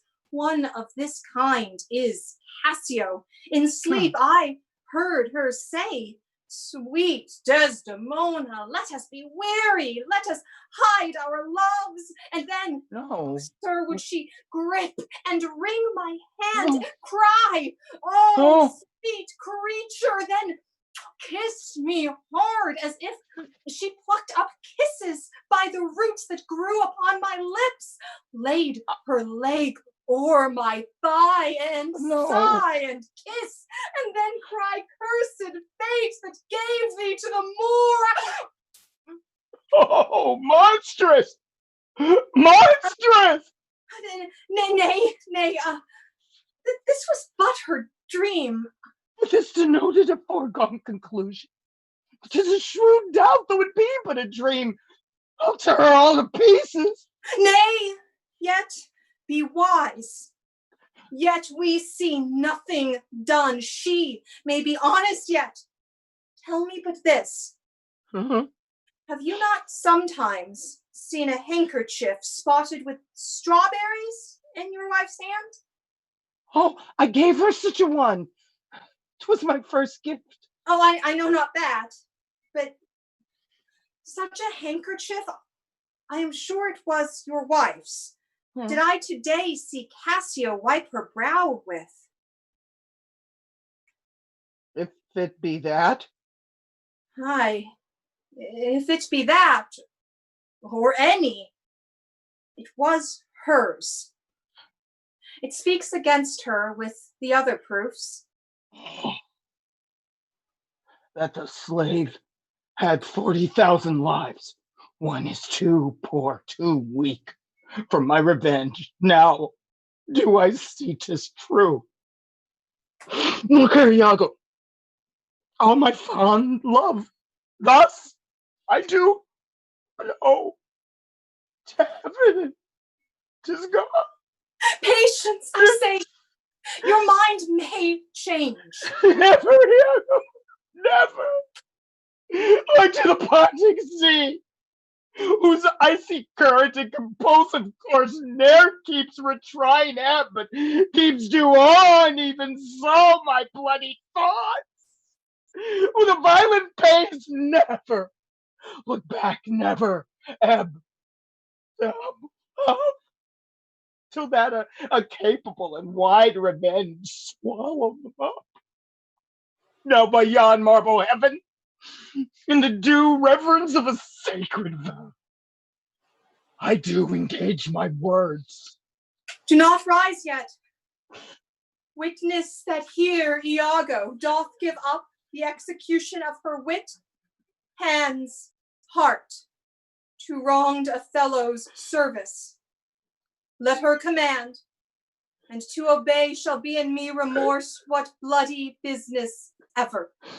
I greet thy love, not with vain thanks, but with acceptance, Bontius, and will upon the instant put thee to't. Within 3 days, let me hear thee say that Cassio's not alive. My friend is dead. 'Tis done at your request. Good. But let her live. Damn her! Oh, me! Damn her! Oh, damn her! Damn her! Come go with me apart.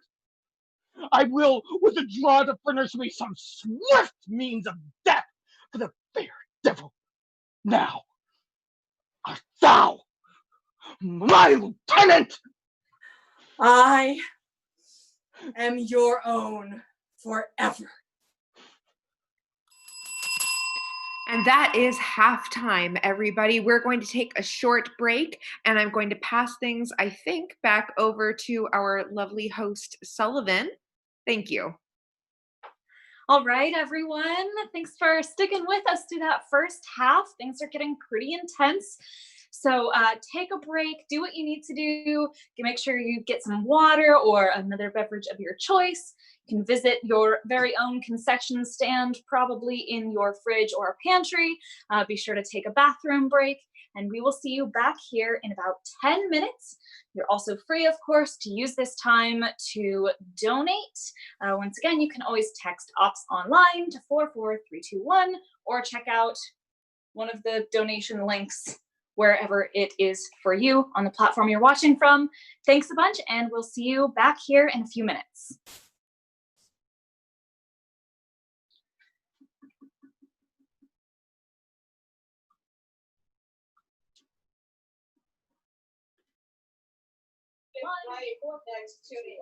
Or check out one of the donation links. And it's going to be amazing. Oh my God.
Hello, everybody. Welcome back. We are so happy to have you. I hope the lines for the bathroom and like the snack counter were not too long for you.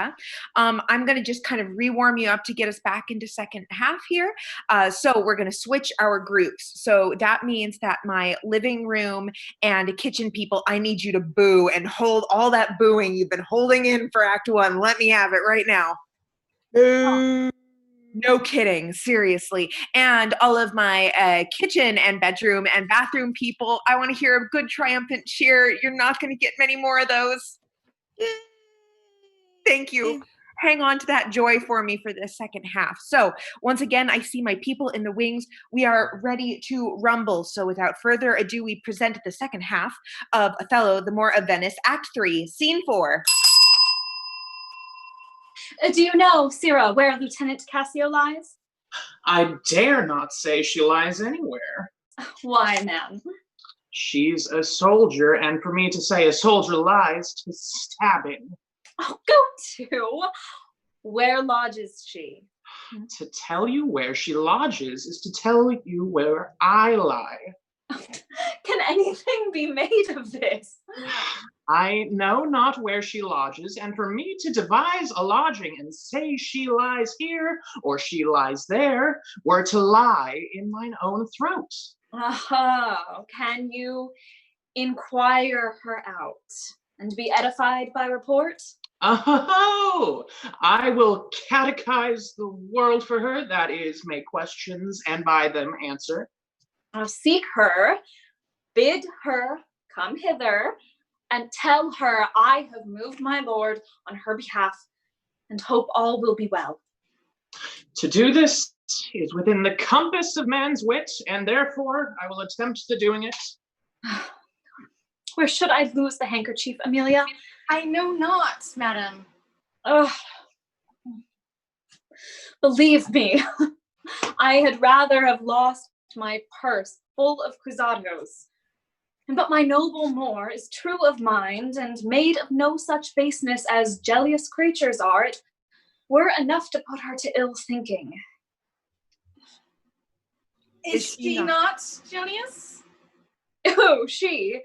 I think the sun where she was born drew all such humors from her. Well, look where she comes. Oh, I will not leave her now till Cassio be called to her. How is't with you, my lord?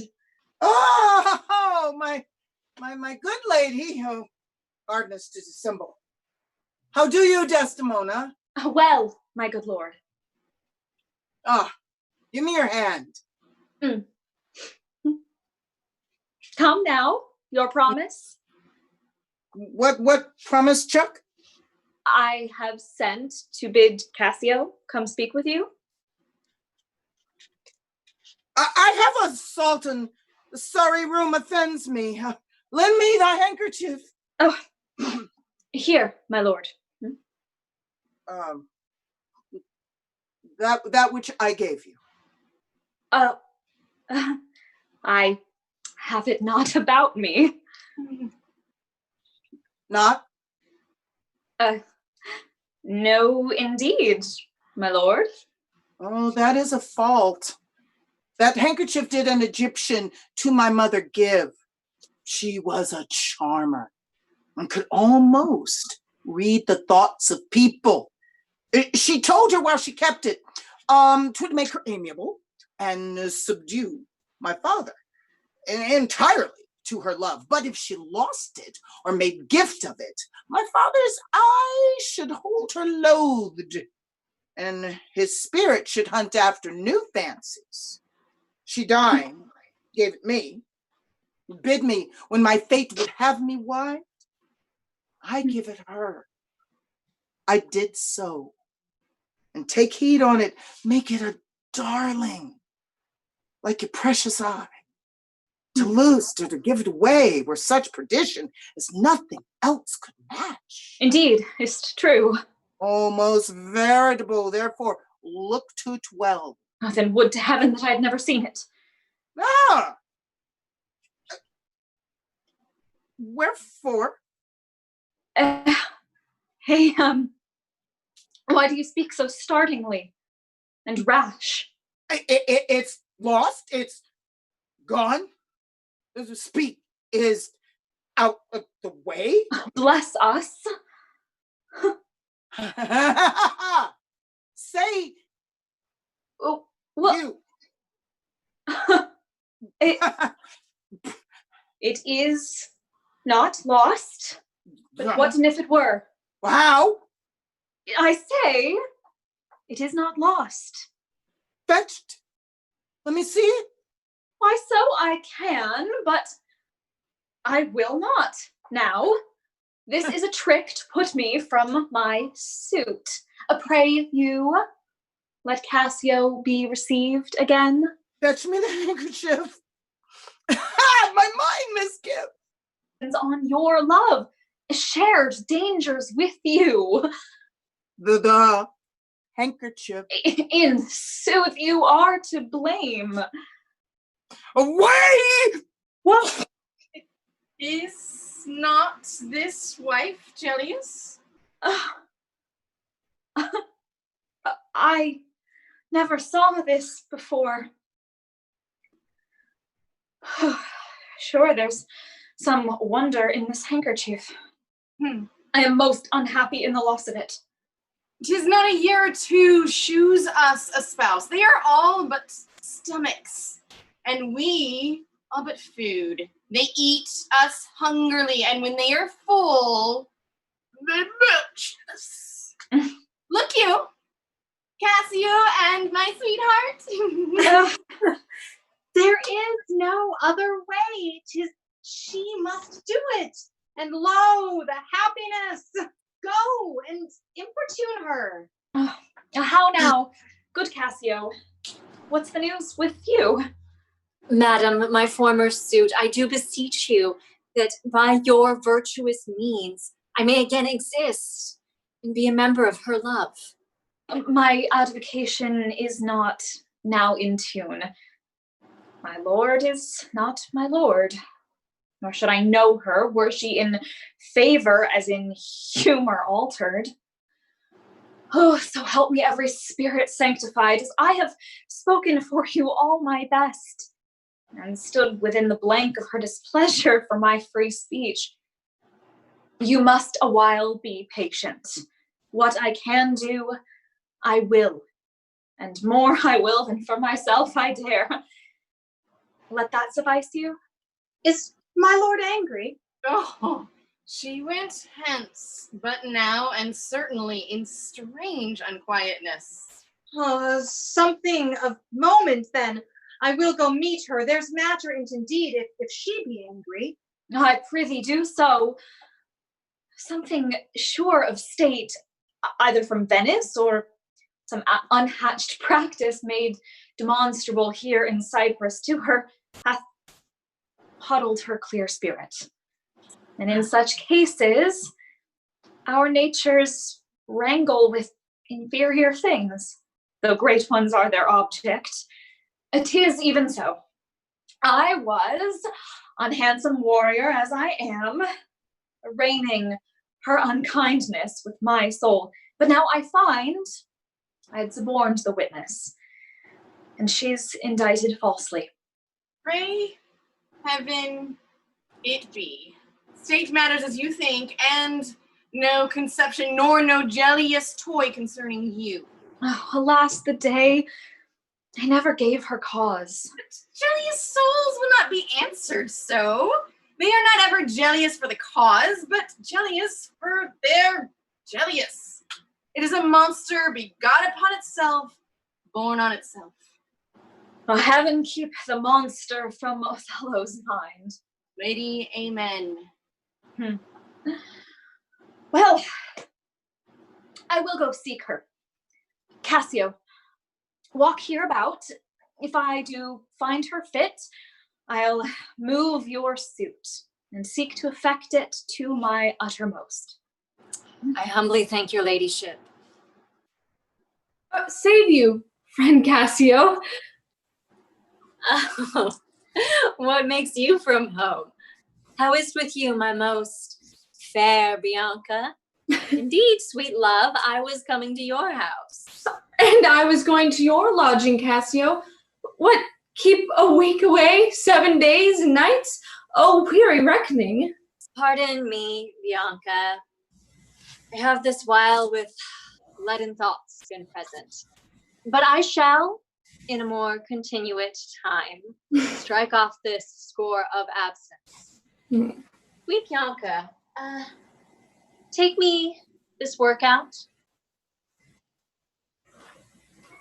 Oh, Cassio, whence came this? This is some token from a newer friend? To the felt absence, now I feel a clause. It's come to this? Well, well.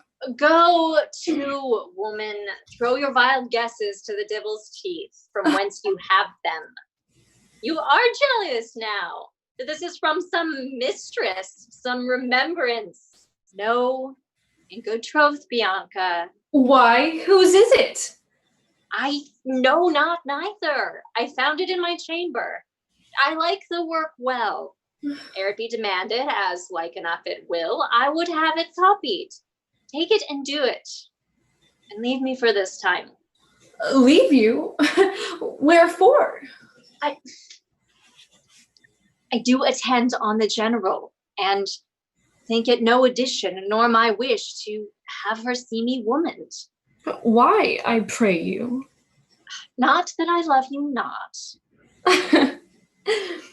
But that you do not love me. I pray you, bring me on the way a little, and say if I shall see you soon at the night. 'Tis but a little way that I can bring you, for I attend her here, but I'll see you soon. 'Tis very good. I must be circumstanced. Will you think so? Think so, Iago. Othello, think so, Iago. Think so, Iago. What? To kiss in private? An unauthorized kiss. Or to be naked with her friend in bed an hour or more, not meaning any harm. Naked in bed, Iago, would not mean harm? But if I give my wife a handkerchief? What? Then? Why then 'tis hers, my lord, and being hers, well, she may, I think, bestow it upon anyone. She is protectress of her honor, too. May she give that? Her honor is an essence. It's not seen. They have it very oft that have it not. But for the handkerchief. By heaven, I would most gladly have forgot it. Thou saidst, and oh, it comes o'er my memory as doth a raven o'er the infectious house boding to all. She had my handkerchief. Aye, what of that? It's not so good now. What if I had said, I had seen Cass do you wrong, or heard her say? Hath she said anything? She hath, my lord, but be you well assured no more than she'll unswear. What hath she said? Why, that she did. I know not what she did. What? Lie? With her? With her? On her? What you do? Lie with her? Lie on her? We say lie on her, and if the liars lie with her, that's fulsome. Handkerchief, confessions, handkerchief, to confess and be hanged for her labor first, to be hanged and then to confess. Oh, I tremble at it. Oh, stand you a while apart, huh? For I will make her tell the tale anew, where, how oft, how long ago, and when she hath, and is again to cope your wife. I say, but mark the gesture. Mark her gesture, Mary, patience, but yet keep time in all. Will you withdraw? Yes. Now will I question Cassio of Bianca, a huswife that by selling her desires buys herself bread and cloth as oh, 'tis a creature that dotes on Cassio, as 'tis the strumpet's plague. Cass, when she hears of her, cannot restrain from the excess of laughter. Oh, here she comes. As she shall smile, Othello shall go mad, and her unbookish jealousy must conserve poor Cassio's smiles, gestures, and light behaviors right in the wrong. How do you, Lieutenant? Oh, the worse of it, you give me the addition whose want ever kills me. Oh, we'll fly Desdemona well, and you are sure on it. Now, if this suit lay in Bianca's dower, how quickly should you speed? Alas, poor caitiff. Look how she laughs already. I never knew a woman love one so. Oh, alas, poor rogue. I think indeed she loves me. Now she denies it faintly and that laughs it you out. shall marry her. Do you intend it? Oh, you triumph from me! You triumph! Why, the cry goes out that you marry her. Prithee, say true. I am a very villain else. Oh, she is persuaded I will marry her out of her own love and flattery, not out of my promise. Iago becomes me. Now she begins the story. She was here even now. Oh, she haunts me in every place. Now she tells how she plucked her to my chamber. Oh, before me! Look where she comes. Oh, what do you mean by this haunting of me? Let the devil and his dam haunt you. What do you mean by that same handkerchief you gave me even now? I was a fine fool to take it, that you should find it in your chamber and not know who left it there. I must take out the work. There, give it to your hobby horse wheresoever you had it. Oh, how now, my sweet Bianca? How now? How now? By heaven, that should be my handkerchief. If you'll come to supper tonight, you may. If you will not, come when you are next prepared for. Oh, I will after her. After her. Oh, I must. She'll rail in the streets else. Oh, will you sup there? Yes, I intend so. Well, I may chance to see you, for I would very fain speak with you. Prithee, come, will you? Go to. Say no more. Yeah. How shall I murder her, Iago? Did you perceive how she laughed at her vice? Oh, Iago. And did you see the handkerchief? That was mine. Yours, by this hand. And to see how she prizes the foolish woman, your wife. She gave it Cass, and Cass hath given it her whore. I would have her 9 years of killing. A fine woman, a fair woman, a sweet woman? Nay, you must forget that. Aye, let her rot and perish. Be damned tonight, for she shall not live. No, my heart is turned to stone. I strike it, and it hurts my hand. Nay, that's not your way. I will chop her into messes. Cuckold me. Oh, 'tis foul in her. With mine officer. That's fouler. Get me some poison, Iago, this night. Do it not with poison. Strangle her in her bed, even the bed she hath contaminated. Good. Good. The justice of it pleases me. Very good. And for Cassio, let me be her undertaker. You shall hear more by midnight. Save you, worthy general. Lodovico, say you, worthy general. Worthy general, With all my heart, sir. the Duke and the senators of Venice greet you.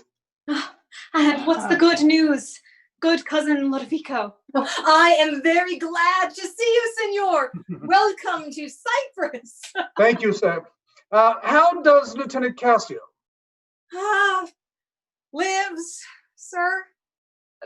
Cousin, there's fallen between her and my lord an unkind breach, but you shall make all well. Are you sure of that? My lord. Is there division twixt my lord and Cassio? A most unhappy one. I would do much to atone them for the love I bear to Cassio.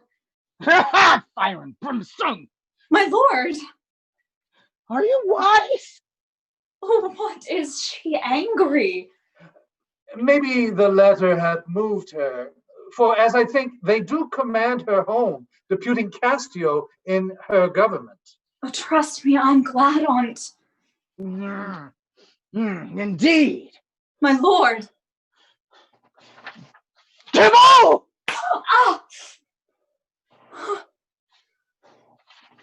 I have not deserved this. My lord! This would not be believed in Venice, though I should swear I saw it. 'Tis very much. Oh, make her amends. She weeps. Oh, devil! Devil, if that the earth could teem with women's tears, each drop she falls would prove a crocodile out of my sight. I will not stay to offend you.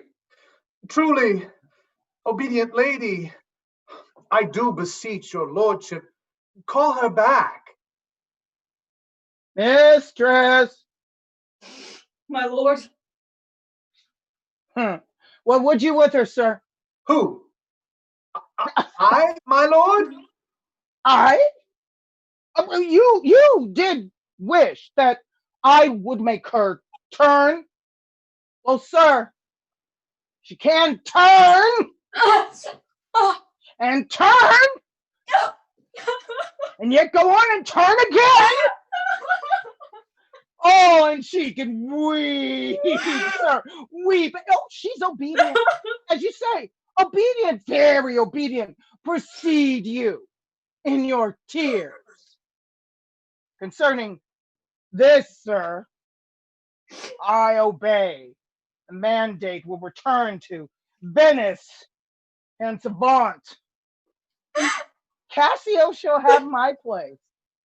Oh, and sir, tonight I do entreat that we may sup together. You are welcome, sir, to Cyprus. Goats and monkeys. Is this the noble Moor, whom our full Senate call all in all sufficient?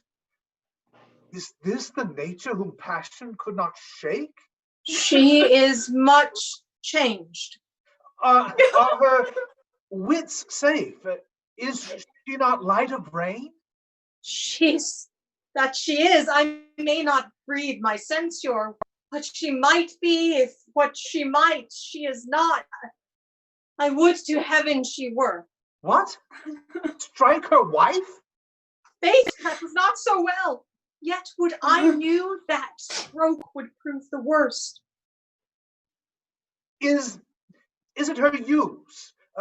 Or did the letters work upon her blood and new create this fault? Alas, alas, it is not honesty in me to speak what I have seen and known. You shall observe her, and her own courses will denote her so, that I may save my speech. Do but go after and mark how she continues. I am sorry I am deceived in her. You have seen nothing. You have seen nothing, then. Nor ever heard, nor ever did suspect. Yes, you have seen Cassio and she together. But then I saw no harm, and then I heard each syllable that breath made up between them. What, did they never whisper? Never, my lord. Nor send you out the way? Never. To fetch her fan or gloves, her mask, no thing? Never, my lord. That's strange. I durst, my lord, to wager she be honest. Lay down my soul at stake. If you think other, remove your thoughts. It doth abuse your bosom. If any wretch have put this in your head, let heaven requite it with the serpent's curse. For if she not be honest, chaste and true, there's no spouse happy. The purest of their wives is foul as slander. Bid her come hither. Go! And she says enough. Yet she's a simple bawd that cannot say as much. This is a subtle whore. A closet locking and key villainous secrets. And yet she'll kneel and pray. I have seen her do it. My lord, what is your will? Pray you, Chuck, come hither. What is your pleasure? Let me see your eyes. Look on my face. What horrible fancy is this? Some of your function, mistress. Leave procreance alone and shut the door. Cough or cry hem if anybody come. Upon my knee. What doth your speech import? I understand a fury in your words. Why? What art thou? Your wife, my lord, your true and loyal wife. Come, swear it. Damn thyself. Swear thou art honest. Heaven doth truly know it. Heaven truly knows that thou art false as hell. To whom, my lord? With whom? How am I false? Oh, Desdemone, away, away, away. Alas, the heavy day. Why do you weep? Am I the motive of these tears, my lord? If haply you, my father, do suspect an instrument of this your calling back, lay not your blame on me. If you have lost him, I have lost him too. Had it pleased heaven to try me with affliction, had they rained all kinds of swords and shames on my bare head, steeped me in poverty, to the very lips, given to captivity, me and my utmost hopes I should have found in some place of my soul a drop of patience. But there, where I have garnered up my heart, where either I must live or bear no life, the fountain from the which my current runs or else dries up to be discarded.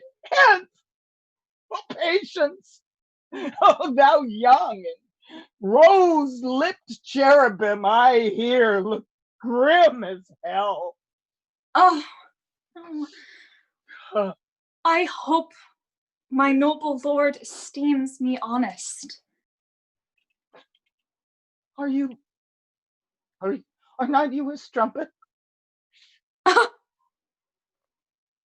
If to preserve this vessel for my lord from any other unlawful touch be not to be a strumpet, I am none.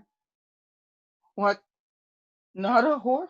No, as I shall be saved. It's possible. Oh, heaven forgive us. I cry you mercy then. See, I took you for that cunning whore of Venice, then married with Othello. You mistress that had the office opposite to St. Peter and keeps the gates of hell. You. We've done our course. Here's money for your pains. I pray you turn the key. Keep our counsel. Alas, what does this gentle Amelia? What does this gentle one conceive? How do you, madam? How do you, my good lady? Faith half asleep. Good madam? What's the matter with my lord? I have none. Do not talk to me, Amelia. I cannot weep, nor answers have I none. Lay on my bed, my wedding sheets, remember? How have I been behaved that she might stick the smallest opinion on my least misuse? I will be hanged if some eternal villain, some busy and insinuating rogue, some cogging, cousining slave to get some office have not devised this slander. I will be hanged else. If there any such be, heaven pardon her. Oh, halter, pardon her, and hell gnaw her bones. The Moors abused by some most villainous knave, some base notorious knave. Oh, speak within door. How now, Rodrigo? How now, Rodrigo? I do not find. I do not find. I can't see you. I do there not you find. are. Yes, I was waiting for this. Ha! I do not find, that thou dealst justly with me. What in the contrary? Well, every day thou daffst me with some device, Iago, and then supplies me with the least advantage of hope.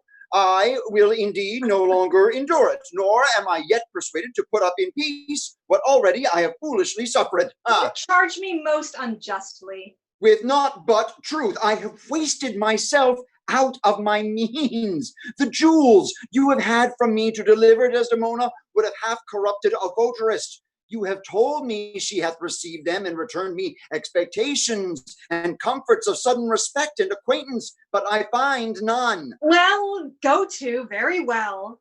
Very well go to, I cannot go to. Nor 'tis not very well, nay, I think it is scurvy, and begin to find myself fucked in it. Very well. Nah, I tell you, 'tis not very well. I will make myself known to Desdemona. If she will return my jewels, I will give over my suit and repent my unlawful solicitation. If not, well, assure yourself, I will seek satisfaction of you. Oh, you have said now. I have said, and said nothing but what I protest intentment of doing. Why? Now I see there's metal in thee, and even from this instant do build on thee a better opinion than ever before. Give me thy hand, Rodrigo.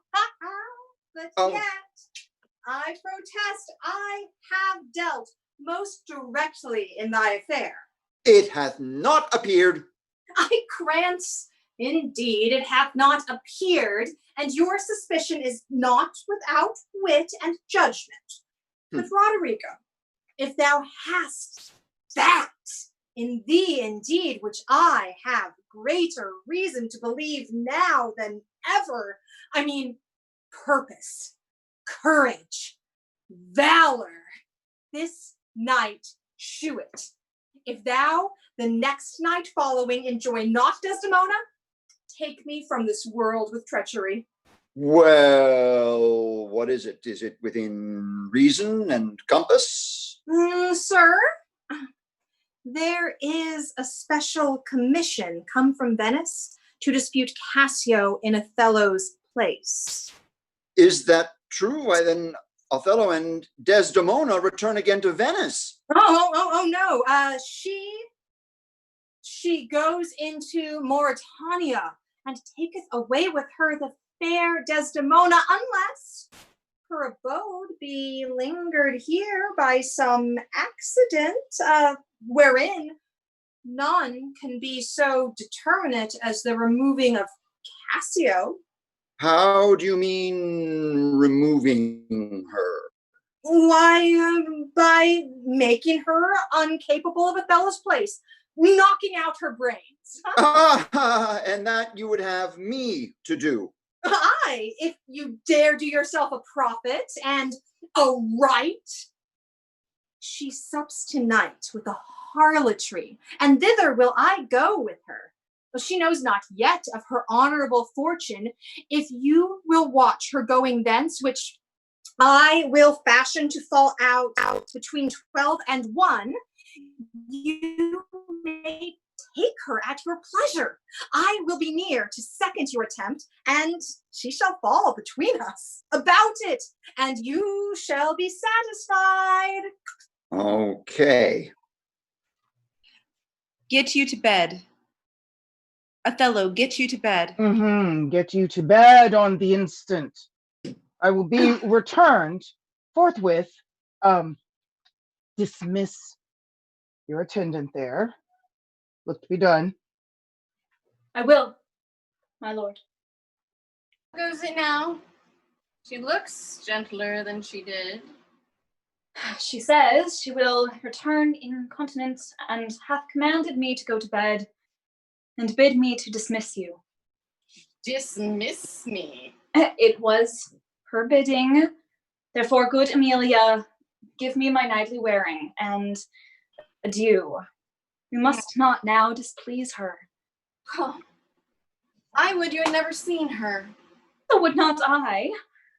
My love doth so approve her that even her stubbornness, her checks, her frowns, prithee, unpin me, have grace and favor. I have laid those sheets you bade me on the bed. Oh, if I do die before, prithee, shroud me in one of those same sheets. Come, you talk. My mother had a maid called Barbary. She was in love, and he she loved proved mad, and did forsake her. She had a song of willow, an old thing 'twas, but it expressed her fortune, and she died singing it. That song tonight will not go from my mind. I have much to do, but to go hang my head all at one side and sing it like poor Barbary.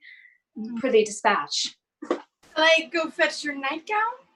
Oh, no, unpin me here. Got it. Poor soul sat singing by a sycamore tree, sing all a green willow, her hand on her bosom, her head on her knee. Sing willow, willow, willow. Fresh dreams ran by her, murmured her moans. Sing willow, willow, willow. Her salt tears fell from her and softened the stones. Sing willow, willow, willow. Lay by these. Willow, willow. Prithee, hie thee. She'll come anon. Sing all a green willow must be my garland. Let nobody blame him. His scorn I approve. Nay, that's not next. Hark, who is that knocks? It's the wind. I called my love false love, and what said he then? Sing willow, willow, willow. If I court more women, you'll couch with more men. So get thee gone. Good night. Mine eyes do itch. Doth that bode weeping? He is neither here nor there. I have heard it said so. Oh, these lords. these lords. Dost thou in conscience think, tell me, Amelia, that there be ladies do abuse their partners in such gross kind? Oh, there be some such, no question. Wouldst thou do such a deed for all the world? Why would not you? No, by this heavenly light. Or I, by this heavenly light, I might do it as well in the dark. Wouldst thou do such a deed for all the world? Well, the world's a huge thing. It is a great price for a small vice. No, in troth, I think thou wouldst not. In truth, I think I should, and undo it when I had done. Mary, I would not do such a thing for a joint ring, nor for gowns, petticoats, or caps, nor for any petty exhibition. But for the whole world, why, who would not make her spouse a cuckold to make her a monarch?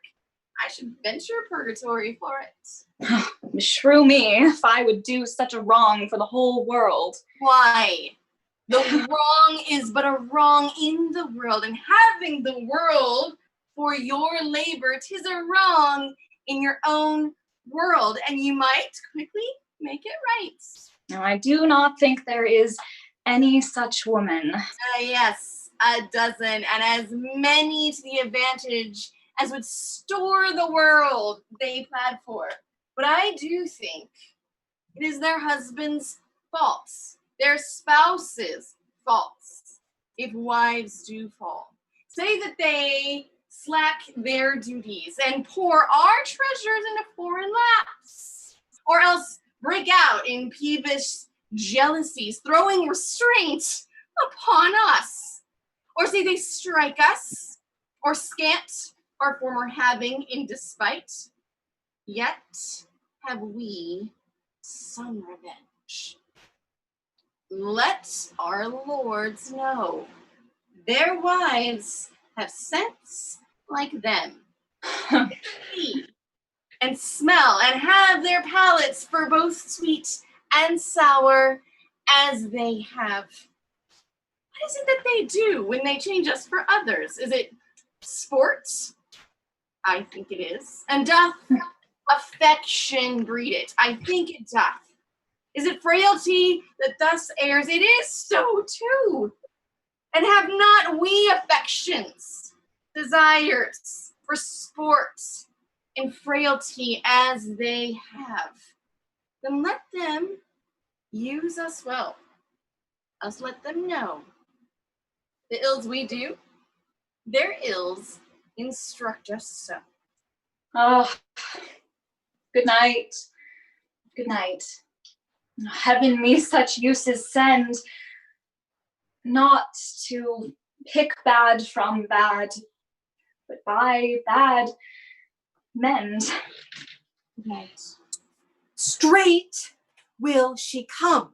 Wear thy good rapier bare and put it home, huh? Quick, fear nothing, I'll be at thy elbow. It makes us or it mars us, think on that, and fix most firmly thy resolution. Oh, be near at hand, I may miscarry, and Here at thy hand, be bold and take thy stand. I have no great devotion to the deed, and yet she hath given me satisfying reasons. 'Tis but a one gone. Forth, my sword, she dies. And he grows angry. Now, whether he kill Cassio, or Cassio him, or each do kill the other, every way makes my gain. Live Rodrigo. He calls me to a restitution large of gold and jewels that I bobbed from him. It must not be. If Cassio do remain, well, she hath a daily beauty in her life that makes me ugly, and besides, the more may unfold me to her. There stand I much in peril. No, she must die. Oh, but so, here she comes. I hear her coming. Oh, I know her gait. 'Tis she. Villain, thou diest! Ah! Ah! Oh, God, that trust had been mine enemy indeed. But that my coat is better than thou knowest. Oh, I will make proof on thine. I am slain. Ow, oh. I am maimed forever. Help! Paula! Mother! Mother! Who's there? Oh, that's smart. Whose noise is this that cries on murder? Here, for heaven's sake, help me. What are you here that cries so grievously? Iago, I am spoiled, undone by nature's villains. Give me some help. Oh, me, Lieutenant. What villains have done this? Slave! Oh, villain!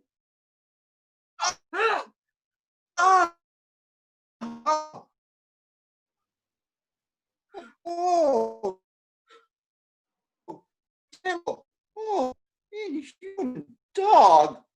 Kill men in the dark? Oh, where be these bloody thieves?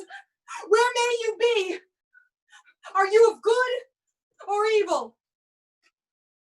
As you shall prove me, praise me. Signor Lodovico? He, sir.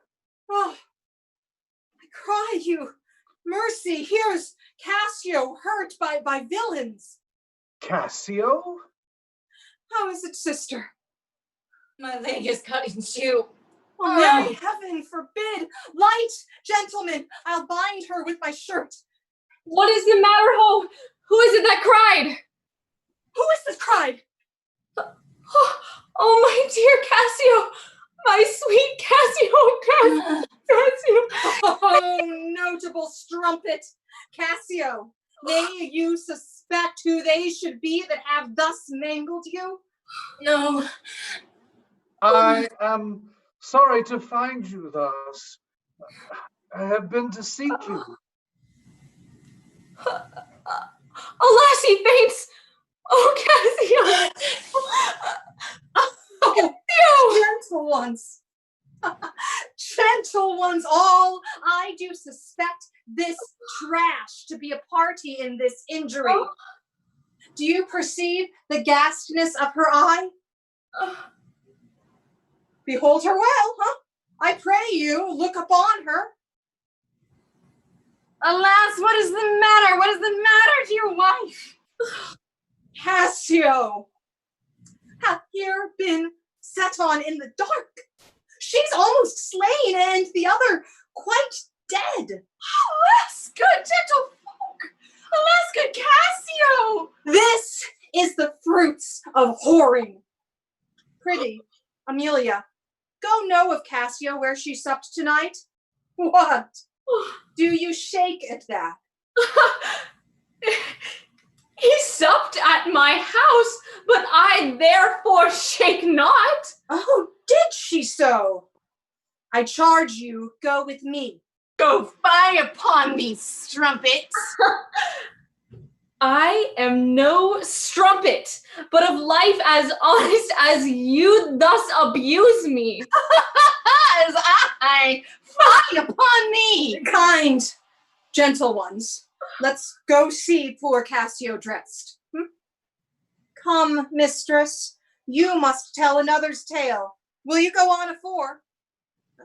This is the night that either makes me or undoes me quite. It is the cause. It is the cause, my soul. Let me not name it for you, you chase stars. It is the cause. Yet, I'll not shed her blood nor scar that whiter skin of hers than snow and smooth as monumental alabaster. Yet she must die,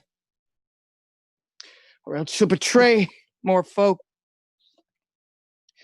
We'll put out the light, then put out the light.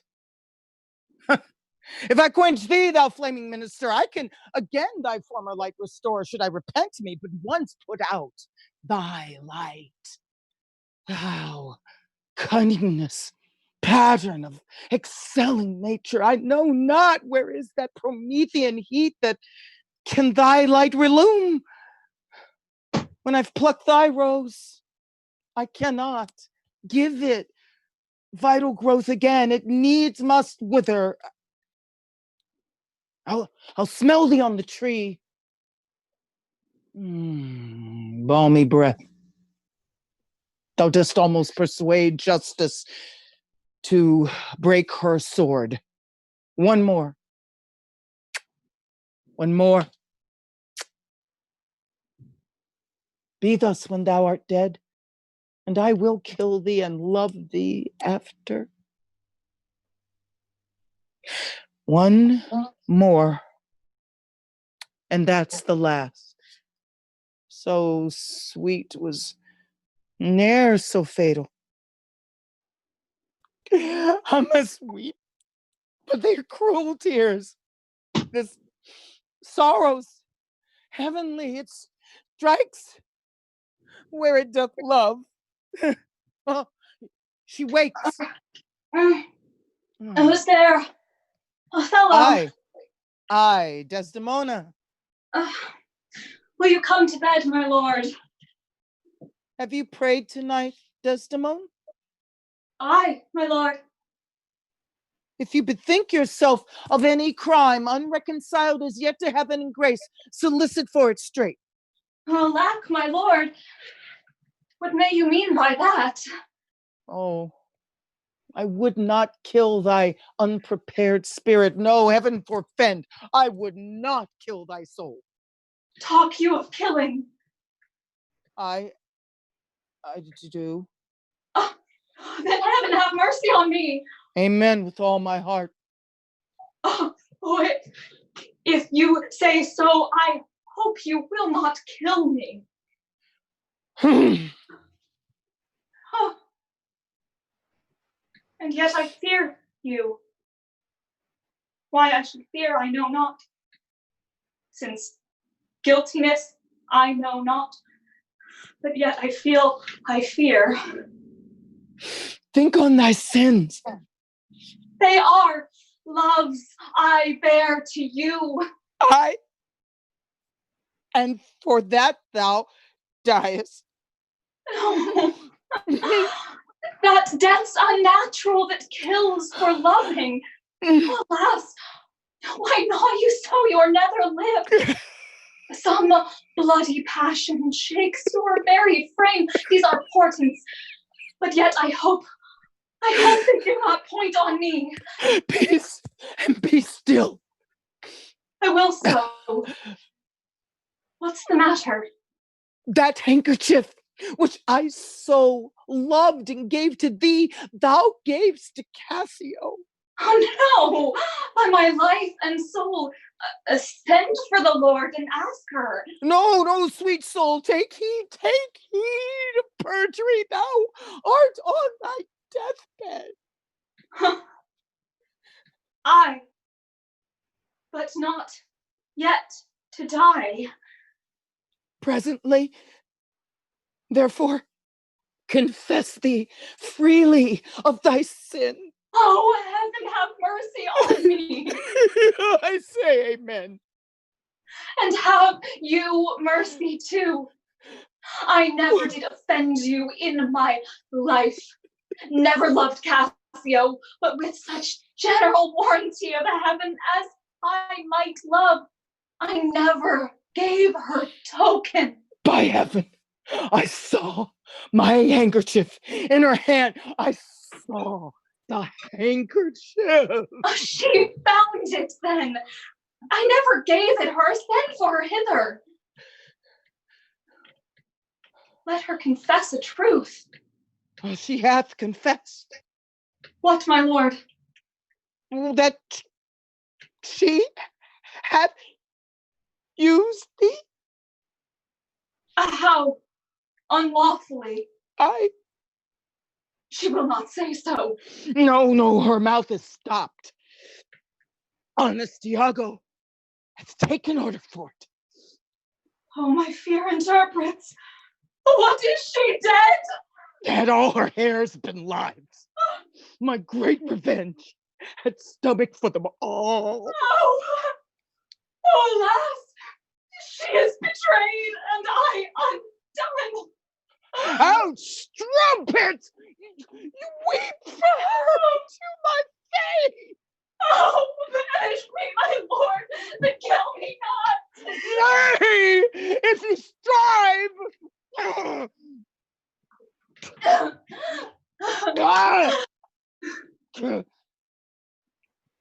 Nay, if you strive. Tomorrow. Kill me tomorrow. Let me live tonight. Nay, if you strive, strumpet. But half an hour. Being done, there is no pause.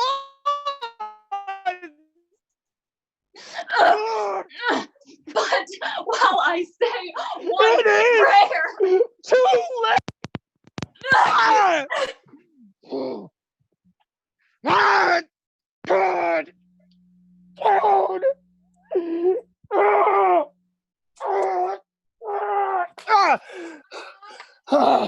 My lord, what? My lord!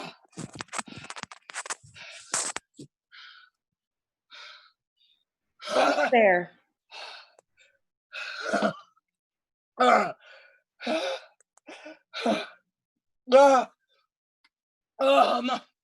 Who's there? Oh, good, my lord. There. Speak a word. Wait, please. Some help.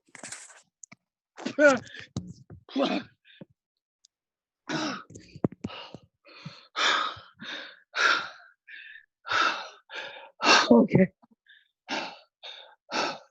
I couldn't hear anything. Oh, who's there? My lord, good, my lord, I would speak a word with you.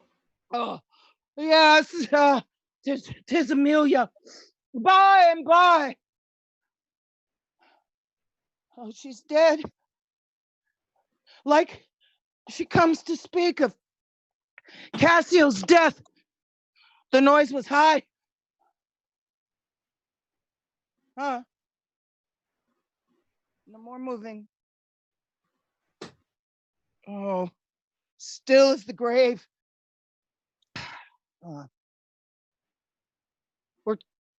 Shall she come in? We're good? Oh, I think she stirs again. No. Huh. It's best to do. If she come in, she'll sure to speak to my wife. My wife. I have no wife. Oh, it's a mournable. Heavy hour. Oh, good, my lord, yonder's foul mirth. What now? What's now, my lord? Oh, it is the very error of the moon.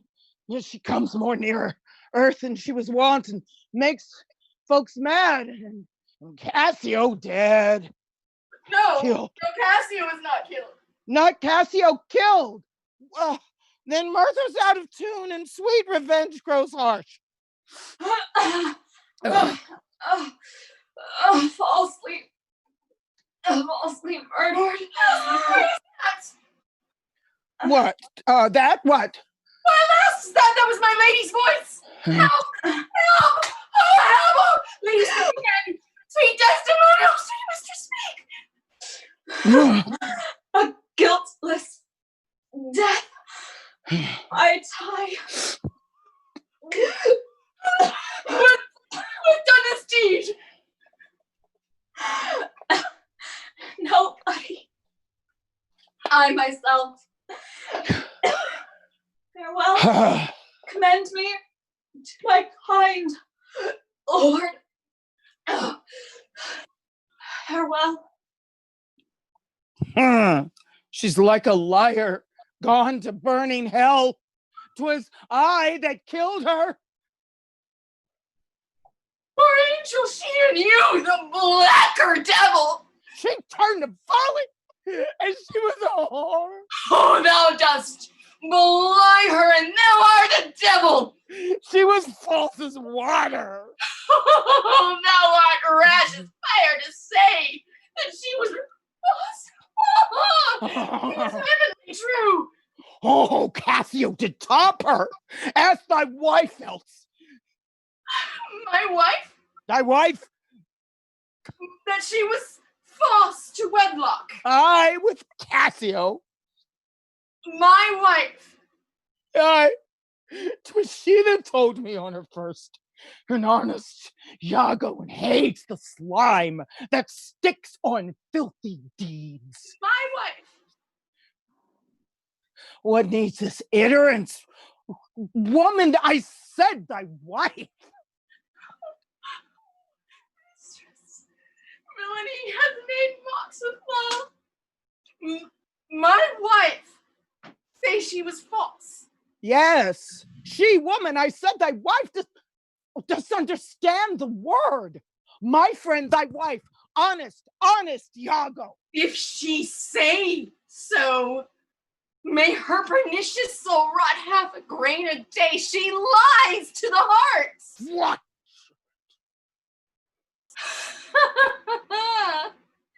Do thy worst.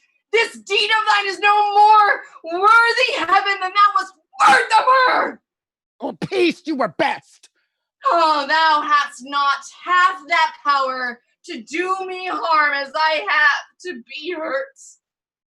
Oh, God. Oh, dolt, as ignorant as dirt. Thou hast done a deed I care not for thy sword. I'll make thee known. Though I lost 20 lives, help! Help! Help the more and kill my mistress! Murder! Murder! Murder!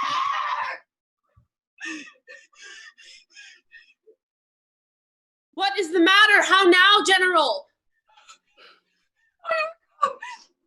Iago, you have done well that some may lay their murthers on your neck. What is the matter? Disprove this villain, if thou beest my love.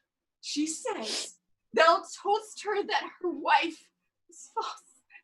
I know thou did not. Thou art not such a villain. Speak, for my heart is full. I told her what I thought. And told no more than what she found herself was apt and true. But did you ever tell her she was false? I did. You told a lie. An odious, damned lie upon my soul. A lie. A wicked lie. She false with Cassio. Did you say with Cassio? with Cassio, mistress, go to charm your tongue. I will not charm my tongue. I am bound to speak. My mistress here lies murdered in her bed, and your reports have set the murder on. Nay, stare not, masters. It is true indeed. 'Tis a strange truth. Oh, monstrous act. Good gentle ones, let me have leave to speak. 'Tis proper I obey her, but not now. Oh, nay, lay thee down and roar, for thou hast killed the sweetest innocence that did lift up I. She was foul, whose breath indeed these hands have newly stopped. I know this act shows horrible and grim. Poor Desdemone, I am glad thy father's dead. Thy match was mortal to him, and pure grief shore his old thread in twain. Did he live now, this sight would make him do a desperate turn. 'Tis pitiful, but yet Iago knows that she with Cassio hath the act of shame 1,000 times committed. Cassio confessed it, and she did gratify those amorous works with that. cognizance and pledge of love that I first gave her. I saw it in Cassio's hand. It was a handkerchief, an ancient token my father gave my mother. Oh, heaven! Oh, heavenly powers! Oh, come, hold your peace. Twill out! Twill out! Peace! No, I will speak as liberal as the North. Well, be wise and get you home. I will not. Fie! Your sword upon your wife! Oh, thou dull Moor! That handkerchief that thou speakst of, I found. She begged me to steal it. Villainous whore! Ah! Oh, oh. We give it Cassio. Give it Cassio. No, alas, I found it, and I did give it my husband, my wife. Filth thou liest! By heaven, I do not! I do not, gentlefolk. Oh, murderous coxcomb! What should such a fool do with so good a wife? The woman falls! Oh! Sure, he hath killed his wife. Oh! Oh, lay me by my mistress' side. She's gone. But she's killed her wife. 'Tis a notorious villain. Take you this weapon which I have recovered from the Moor. Come guard to the door without, let her not pass, but kill her rather. All after the same villain, for 'tis a damned traitor. I am not valiant neither, but every puny whipster gets my sword. But why should honor outlive honesty? Let it go, all. What? Did thy song, proud lady? Canst thou hear me? I will play this one and dying music. Willow.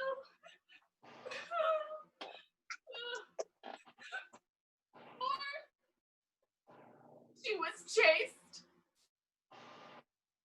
She loved thee, cruel Moor, so come my soul to bliss as I speak true. So speaking as I think, alas.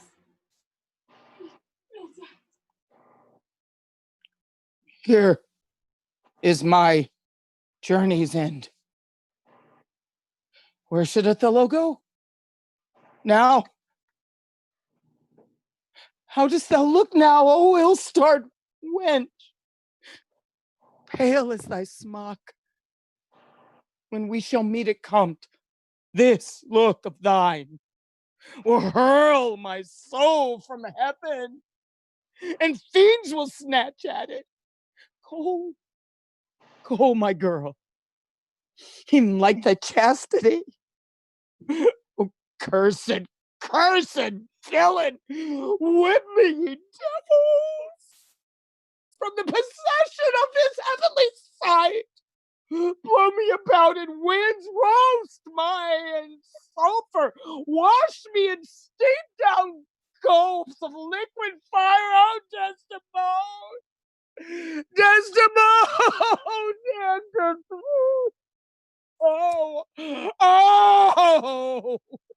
Where is this rash and most unfortunate one?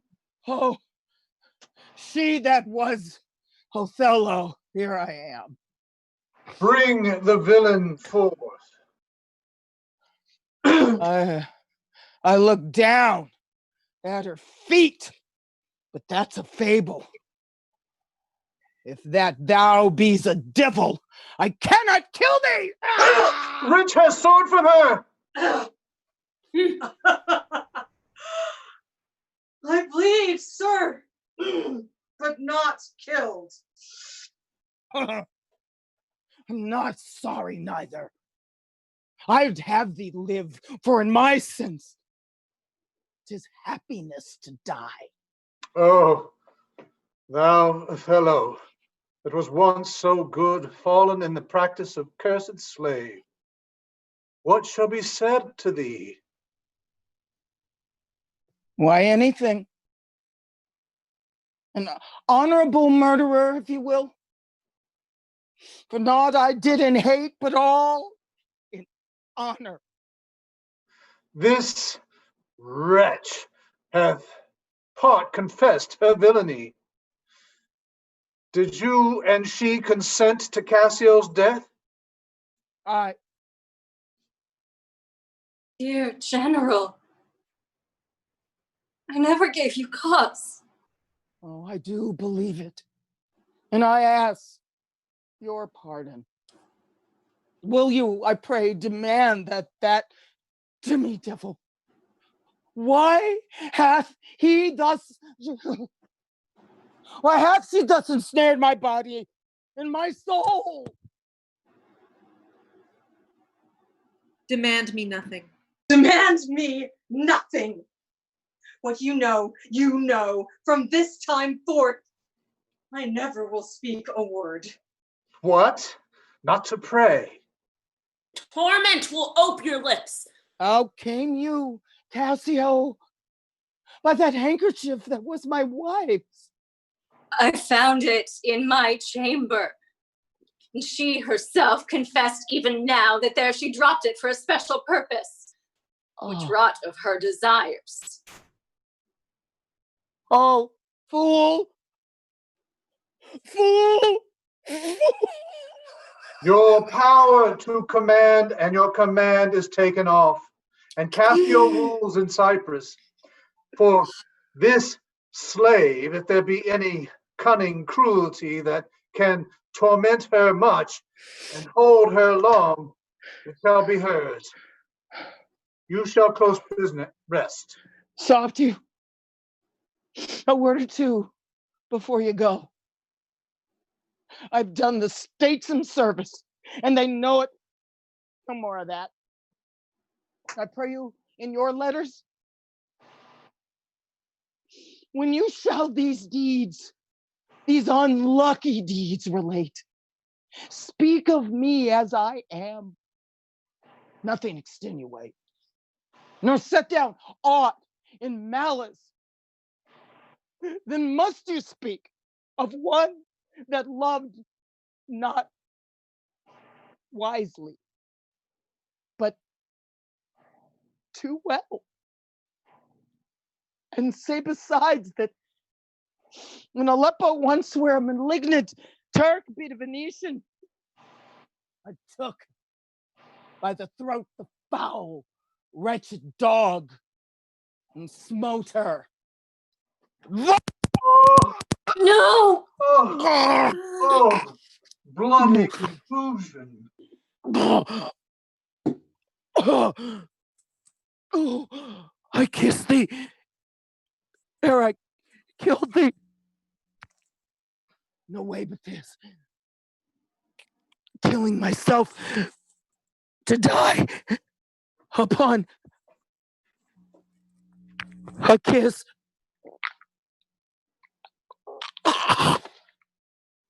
This did I fear, but thought she had no weapon.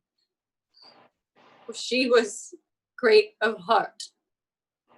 Oh, Spartan dog, more fell than anguish, hunger, and or the sea.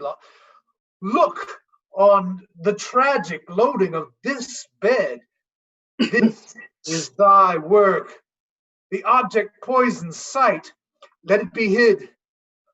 To you, Lord Governor, remains the censure of this hellish villain.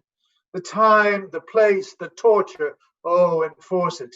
Myself will straight aboard, and to the state this heavy act with heavy heart relate.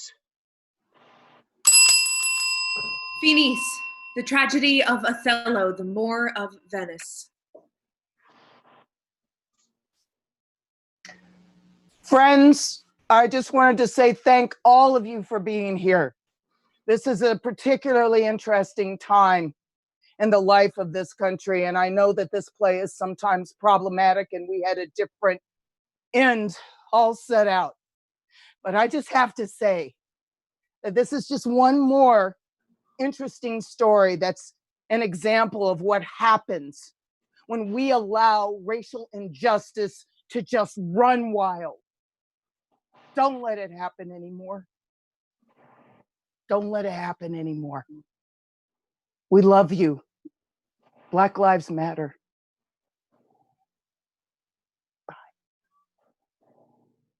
Thank you, everyone, for joining us this evening. Really appreciate you being here and seeing this story through with us. We are back tomorrow at 6 p.m. for Two Gentlemen of Verona. In the meantime, feel free to donate if you are so moved and if you're able.